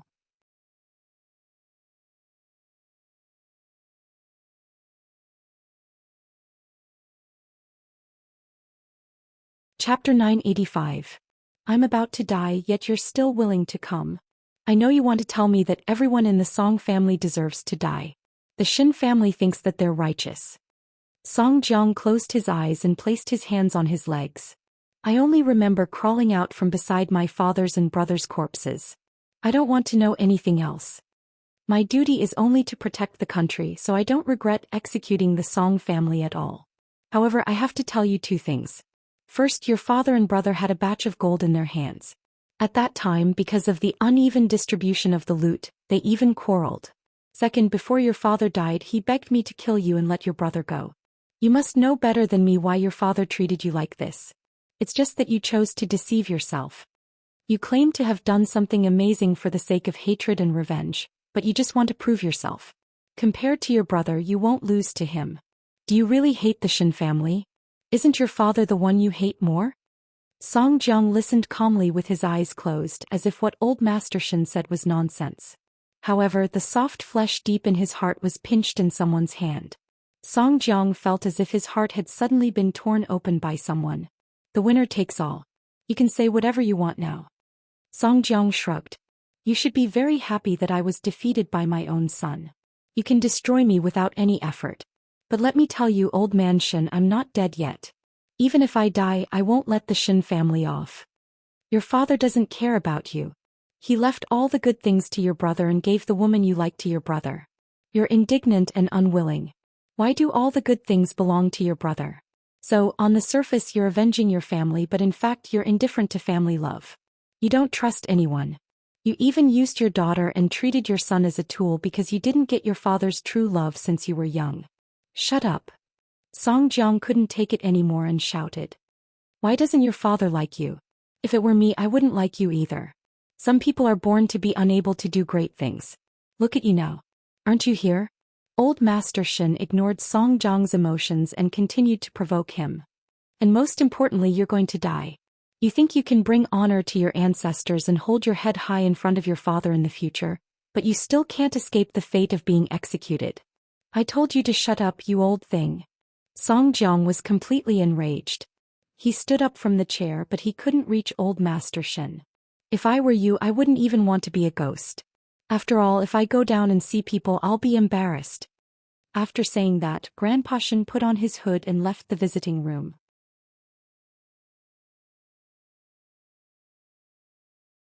He wanted to directly destroy Song Jiang's heart so that Song Jiang would have no desire to struggle. He wanted Song Jiang to recognize how ugly he was. Whether he lived or died, it was of no value to him. Shen to old, Shen to old, to Shen to Shen to Shen to old, to Shen to Shen to he. Of course, with Xin Jianchuan. When the old man came out, Chief Long said to the 2 of them, I used to think that physical torture was the best way to make a person speak. Only now do I realize how terrifying it is to destroy the heart. One could tell from Song Jiang's pained and crazy expression. He could endure the pain, but the entanglement and pain in his heart was like a blunt knife. It couldn't kill him in one strike, but it would grind against his flesh. I didn't expect the grudge from so many years ago to lead to so many cases. I am also guilty. Old Shen, don't say that, Chief Long replied immediately. Interrogate Song Jiang properly. Don't let those innocent lives die in vain.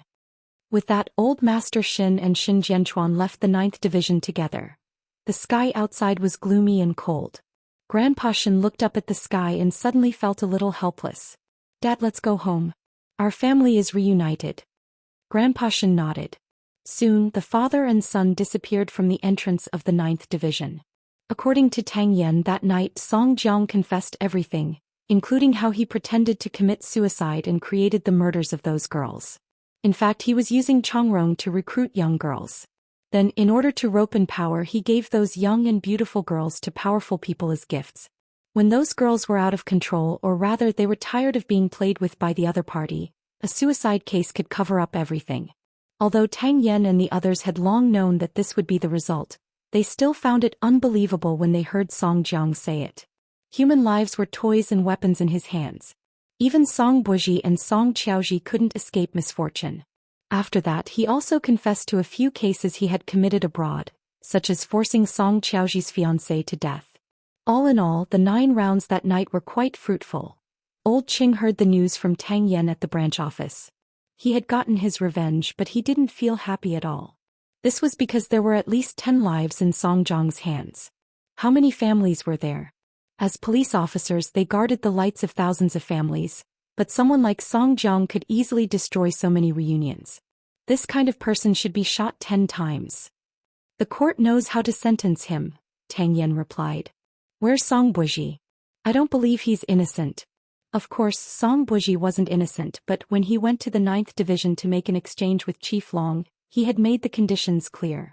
He could give Song Jiang all the evidence of his crimes, but Chief Long had to promise to keep him free. If an ordinary police officer were to face such a matter, they would never compromise, especially Tang Yan. A mistake was a mistake. Your father's mistake and your mistake were not the same thing. However, the 9th Division was involved in major cases. Keeping one person could be exchanged for the safety of many people. After weighing the pros and cons, they had the right to make such a decision. Don't sigh. At least Song Jiang was caught in the end. Tang Yan patted old Cheng's shoulder. It's cold. Let's go back from work. It's time to find someone to warm your bed. Song Jiang was arrested, but Yashang Group did not close down. Song Buji knew that Jianchuan was not a place to stay for long, so he took the last capital of Yashang Group and emigrated abroad. Being disabled might be the biggest punishment for him. However, before he left, he sent someone to deliver a letter to Mu Qiqi. Little bride, don't let me see you next time. Otherwise, I won't be able to resist chasing after you. Mu Qiqi quietly tore the letter because she could imagine how black someone's face would be if they saw it. Mu Qiqi also knew that Song Buji had done many evil deeds, but he had done a meritorious deed by reporting her father. Now he had even slipped away. Moreover, to be liked by such a scumbag, she just wanted to spit on him. Spit on what? Master Xiao asked as he took off his clothes behind her.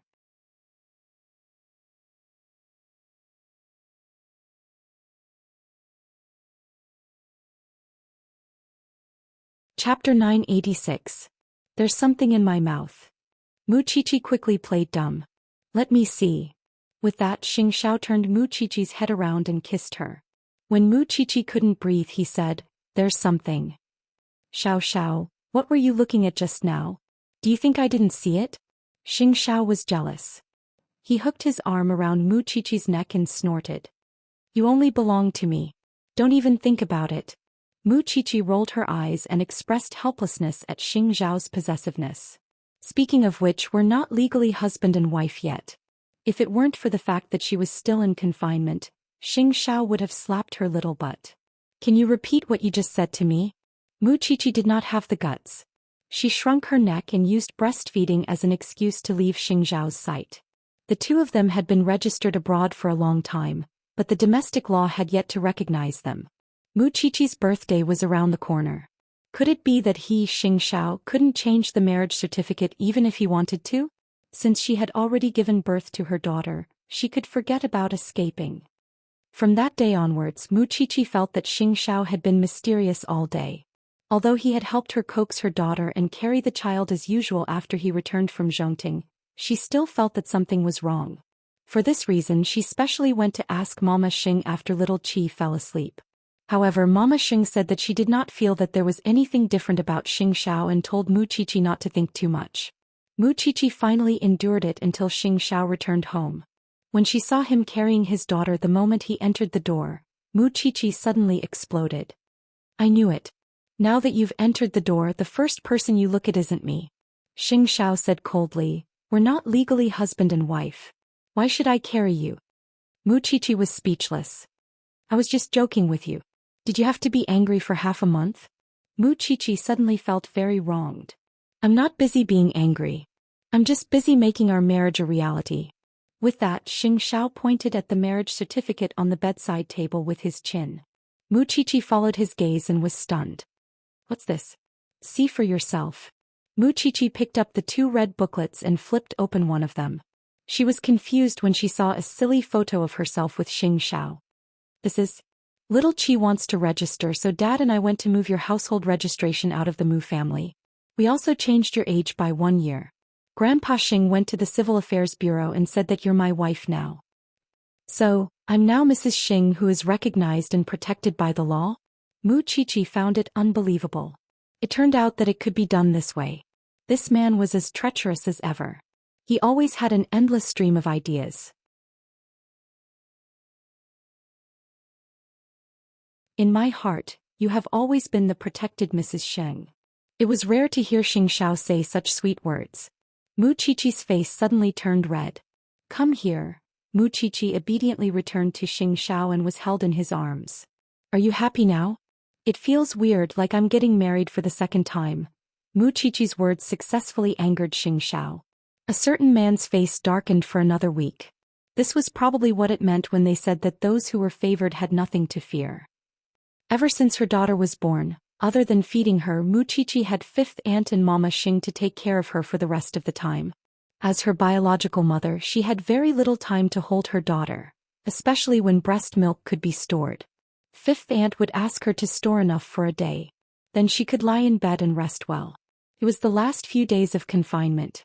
Mu Qiqi would feel uncomfortable at night because if her daughter did not suck, she would feel that her milk was swelling. In the middle of the night, Mu Qiqi sat up from the bed. Xianxia got up as well. What's wrong? Mu Qiqi shook her head and smiled bitterly. I want to feed my daughter. It's swelling here. Xianxia lowered his head and looked at her, tugging at her pajamas. He pressed her down and said, Didn't you say that she would bite you? I still have to feed her. I'll take it as an invitation from you. With that, Xianxia untied her pajamas as if he was snatching food from his daughter. Mu Qiqi was stunned. This man really did not play by the rules. Didn't you ignore me for a week? I'm just preparing something. Xianxia kept her in suspense. The two of them had been together for so long. Even though they had tattooed each other on their bodies, they did not have any intimate photos. In a few days, little Qi was going to take some photos, so Xianxia had also arranged for him and the little one to take a few sets together to make up for their past regrets. Mu Qiqi was puzzled. She waited for a few more days. On the day that her confinement was over, Su Che picked her up and sent her to the best photography center in Jianchuan. A moment later, Mu Qiqi arrived at the reception center. Seeing that Xianxia was already waiting there, she asked, Why didn't you bring your daughter here to take photos? It's not for her. It's for us. Xianxia hugged her and said, It's too empty at home. There's no photo of us. Mu Qiqi was about to cry when she heard that. I'm so fat now. You want me to take photos? But to me, your current appearance is the most beautiful. Mu Qiqi immediately stopped crying and asked very seriously, Are you serious? It's fake. I'm just a woman. No matter how fat or thin she is, I'll just make do with it. Xianxia deliberately teased her. You don't love me anymore. The photographer was smiling the whole time because he could see what a man was like when he loved a woman with all his heart. Therefore, when Xianxia was changing, he dragged Mu Qiqi to the computer and enlarged Xiao's photo for her to see. Mrs. Xing, your husband really loves you. How can you tell? Here. The photographer pointed at Xiao and tilted his head to look at Mu Qiqi's photo. In his eyes, you're the most beautiful reflection. Mu Qiqi's face suddenly turned red. So, in his eyes she was actually like this. So she couldn't help but cover her face. How could Xiao not love her? He simply loved her so much. When Xiao came out of the changing room, Mu Qiqi immediately pounced on him and hugged the man. Xiao frowned and looked down at Mu Qiqi. What's wrong? Nothing, I just suddenly discovered your secret. she had been with him since she was 17. Now the two of them were already parents. Their relationship did not seem to have changed. In the past few years they only had each other. However, even though their daughter was born, the two of them had many things that they had not had time to do, such as taking photos and traveling. Xianxia would soon let Mu Qiqi go back to school. However, before that he only wanted to take her abroad for a sweet honeymoon. Time flew by. Soon 2 years had passed. Mu Qiqi, who had graduated from Xingting, had passed the national exam and officially become a forensic doctor. She had returned to the Jianchuan branch office. As for the little darling of the Sheng family, she was already 2 years old. Recently, the thing that gave Mu Qiqi a headache was that the child was very attached to Xianxia at home and always ignored her biological mother. He could walk now and call for daddy and mommy. However, this child had liked to look at appearances since she was young. She acted cute and relied on her father. Therefore, recently Xianxia had fallen in love with getting off work early. The moment he returned home, he could see his daughter staggering to him. Daddy. Daddy. Xianxia bent down to pick up little Qi and sat down on the sofa. At this time, little Qi would slide down from his legs and lean against his thigh as she sat on the floor and played with toys. As long as Xianxia moved, she would cry. Mu Qiqi usually arrived home at 8 o'clock because before she went home, she would first disinfect herself and get rid of the smell on her body before entering the house. However, when she entered the house and saw her man being taken over, she was unhappy. Little Qi, can you return daddy to mommy? Little Qi pushed her away. I don't want mommy. I want daddy. Daddy is mommy's. Little Qi kept shaking her head. He's mine. Mu Qiqi stood up and glared at Xianxia before returning to her room. She was not in a hurry. Anyway, someone would come to deal with her. Little Qi was doted on by the Sheng and Shen families. It could be said that she was doted on by thousands of people.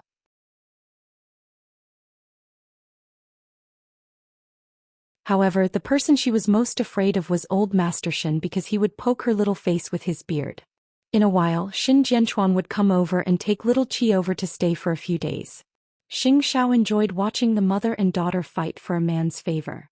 He picked up little Qi and held her in his arms. Little Qi, do you like daddy or mommy? Daddy. Little Qi was very sensitive to these two words. But daddy likes your mommy the most. Xianxia handed the little cutie to fifth aunt and instructed, don't give her too much sweets. We're going to the Shen family later. It's enough for her. The fifth aunt took the little cutie and nodded. In this family, other than Xianxia, little Qi was the most clingy to fifth aunt, followed by Mama Sheng. Mu Qiqi was barely the second last. Xianxia saw that his daughter was not crying, so he walked back to the room. When he closed the door and saw Mu Qiqi sighing, he said, do you know that your charm is not enough? It's because I don't spend enough time with her. Mu Qiqi was also reflecting on herself. But you have to go to work like me. Why do you like our daughter so much? Because she likes handsome men just like you. Xianxia grabbed her and placed her on his lap. It's because she's more like you that I love her so much. But everyone says that our daughter looks more like you, Mu Qiqi said as she wrapped her arms around Xianxiao's neck. After his daughter was born, Xianxia went for the surgery because he had promised Mu Qiqi that he only wanted little Qi as his child. He had witnessed the birth of the little guy with his own eyes. For this, he had been angry with his daughter for a long time. Mu Qiqi was also very satisfied with this. With her daughter around, there would be someone to inherit the love between her and Xianxia. Xianxia caressed Mu Qiqi's hair and kept sighing. This is my eldest daughter. The one outside is my youngest daughter.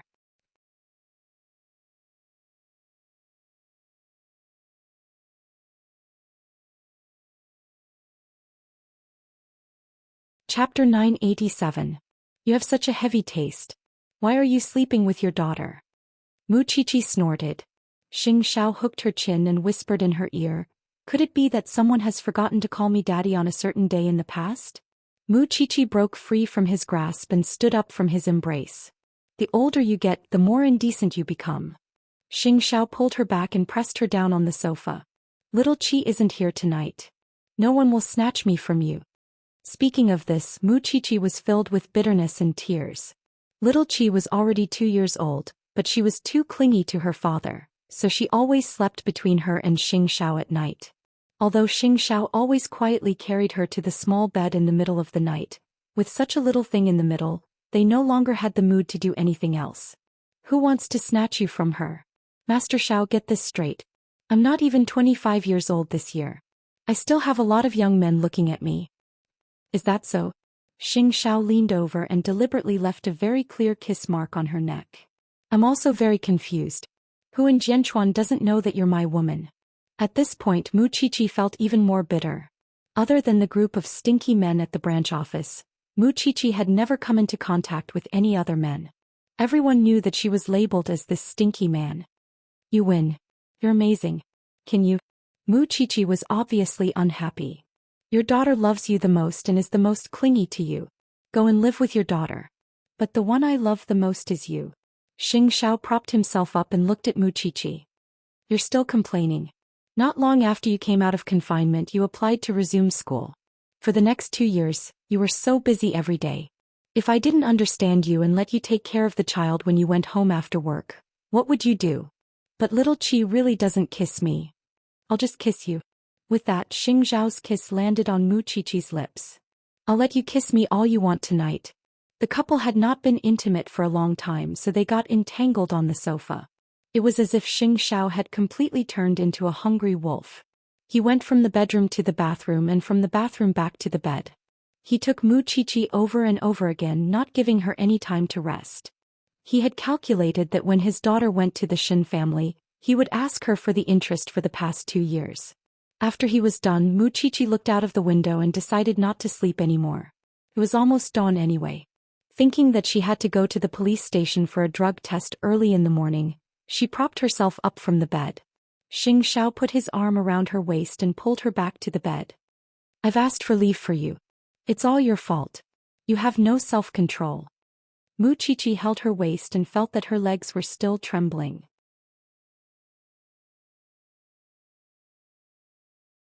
You're almost breaking my bones. When Xingzhao heard Mu Qiqi's complaint, he pulled her back into his arms and hugged her tightly. No matter how much I love little Qi, you're my soul. Last night, I felt that my soul had returned to its place. Mu Qiqi immediately let go of her angry face. When little Qi comes back from the Shen family, let her sleep with fifth aunt. That's too harsh on her. Mu Qiqi couldn't bear to do it. She didn't have much time to spend with her daughter. If they slept together at night, she could still hug her daughter. If she really let little Qi sleep with fifth aunt, perhaps little Qi would call her auntie soon. Woman, your name is contradiction. Anyway, Xingzhao had asked for leave for Mu Qiqi, so she simply slept until noon. When she woke up, Xingzhao had already gone to Zhongting. This was the difference between men and women. They had clearly not slept all night, but men could still go to work in high spirits. When they arrived at the police station, Feng Shanshan saw that she was wearing a silk scarf and blinked at her. Did you come hard last night? A man who has been hungry for a long time is simply unreasonable. Mu Qiqi sat on the stool feeling a little listless. Shanshan, quickly touch me. I have a fever. Feng Shanshan reached out and felt it. As expected, she said, it's not clear yet. I've already done the drug test. You can go back and rest today. Mu Qiqi's ears were buzzing.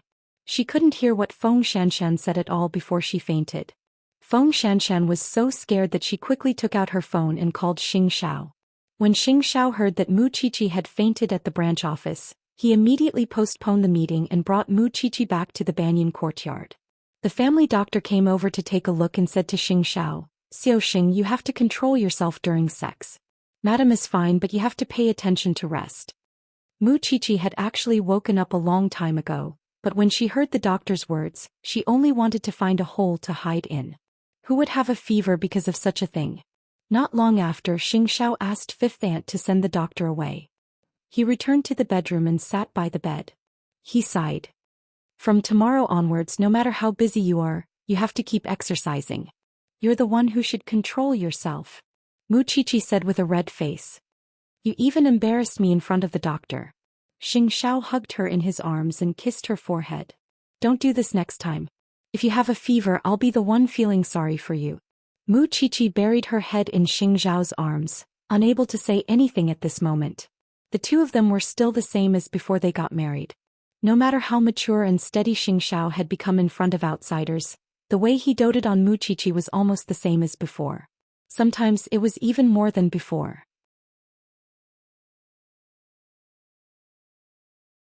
As for Muchichi, because she was an official forensic doctor, she naturally had a cold and serious face when she was working. However, in front of Xianxia, she was still the young girl who had a crush on him. "Alright, you can go back to Zhongting to work. I'll rest at home." Xianxia kissed her forehead and placed her steadily on the bed. Muchichi quickly fell asleep. However, when she woke up at night, she saw Xianxia holding his computer and sitting on the sofa in a video conference. Muchichi looked at the back of the man she admired and loved deeply. Her heart felt warm and satisfied. In the evening, Huang Yu sent little Qi back. This time little Qi only lasted for 2 days and 1 night. As soon as the child returned home, she looked for her father everywhere, so Mama Xing quickly sent her to Xianxia and Muchichi's bedroom. When the child saw her father, she immediately staggered over and hugged her father's thigh.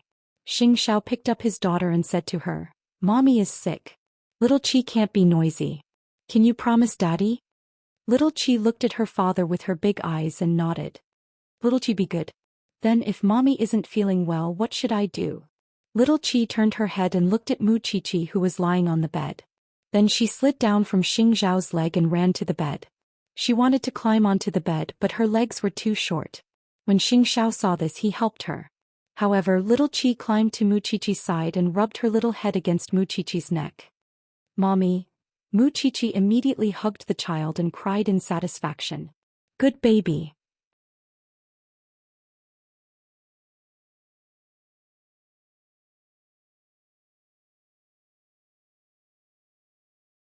Chapter 988.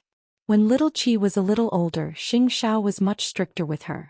For example, he had to let the little child sleep in her own small room.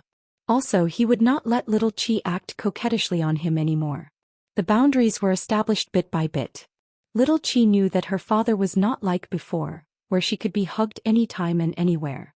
Fortunately, the other family members still loved her, so she quickly forgot about this matter and returned to being the happy little girl she used to be. However, she liked her father even more because a little girl's heart was always respectful and loving of her father. Xingzhao was more willing to spend time with Muchichi. Recently, this person had been on the legal news because of her profession and gained a large number of fans. How could he not panic? Muchichi could clearly feel the man's change. Although she knew that Xingzhao doted on her, her daughter was still so young. Muchichi could not bear to be rejected by her father. "Little Qi is our daughter. Of course I love her, but that's different from the relationship between us. Because the person I'm going to spend the rest of my life with is you, so to me the most important person in this life is also you. Little Qi will have her husband to love her in the future, but you only have me and I only have you." From then on, Muchichi stopped saying such things because she knew that this man would know his limits. He could be a good husband and a good father. Recently, during the rainy season, there were many murders in Jianchuan. Muchichi and Feng Xianshan did not relax for a moment in the laboratory. The body that had just been sent was a young man in his early 20s. He had fallen to his death. The family did not believe that the deceased had committed suicide. They asked the forensic doctor to perform an autopsy and give them an answer. However, the family did not tell the forensic doctor that their son had HIV. Therefore, when Feng Xianshan's blood test found that the deceased was sick, she quickly stopped Muchichi and prevented her from performing an autopsy. "This person has an infectious disease." Muchichi was stunned for a moment. Thinking of the glove she had just broken, she was a little nervous. "Don't touch me either." Muchichi quickly pushed Feng Xianshan away. HIV did not lose its activity when the deceased died. Under certain conditions, even in harsh environments, it could still recover its activity and continue to replicate when it encountered lymphocytes. That was why Muchichi was so nervous. "You go and disinfect first. I'll go talk to the family." Feng Xianshan pushed Muchichi to the disinfection room, while she walked out of the lab to the waiting area for the family. "Although I understand that you want to find out the cause of your son's death, why didn't you tell us that he was infected? Is the life of a forensic doctor not a life in your eyes?"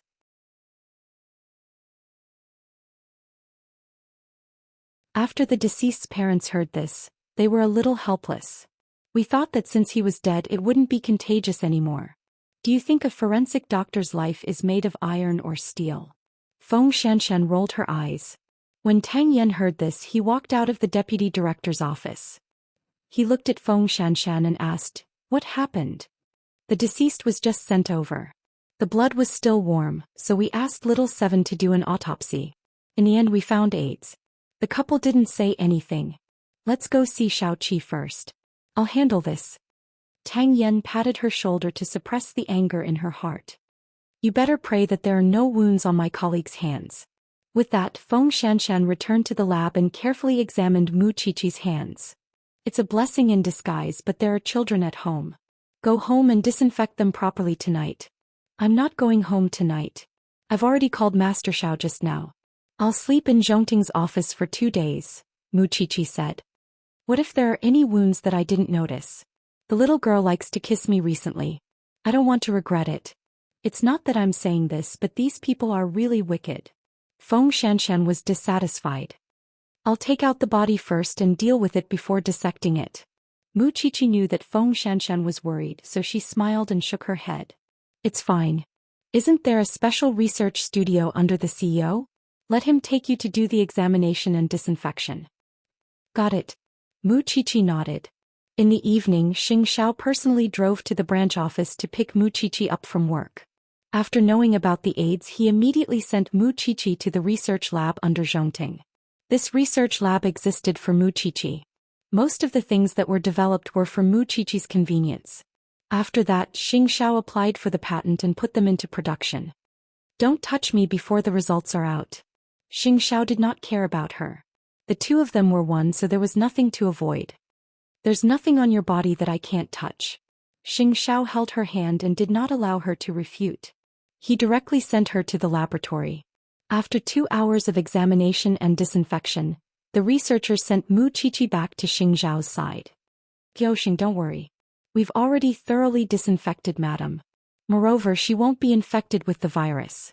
Xianxia held Mu Qiqi's hand and brought her out of Zhongting. Are you relieved now? If you're really infected, at most will be 1. Anyway, we just need little Qi. But I still don't want to go home tonight. I want to go to your office, Mu Qiqi said as she tugged at Xianxiao's arm. You want to sleep in the office? Can I take it as an invitation? Xianxia suddenly turned his head and smiled at the little woman beside him. It's not impossible, but I'll stay with you. You're really not afraid of death at all.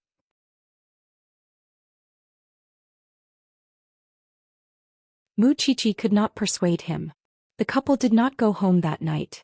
Although Mu Qiqi felt that it was indeed a little too much, only those who had come into contact with this profession and this virus would know what kind of feeling it was in their hearts at that moment. It would be a lie to say that she was not afraid of death. She had a happy and beautiful family. She did not want to lose everything because of this. With this lesson, she had to be more careful in the future. Xianxia, on the other hand, looked indifferent.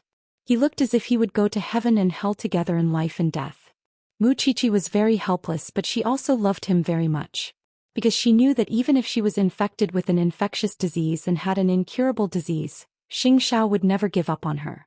Late at night, when they were resting, Xianxia pressed her against the bathroom and kept kissing her as if he wanted to tell Mu Qiqi, as long as I'm here, even if the king of hell wants to, he won't take you away because I'll snatch you from him.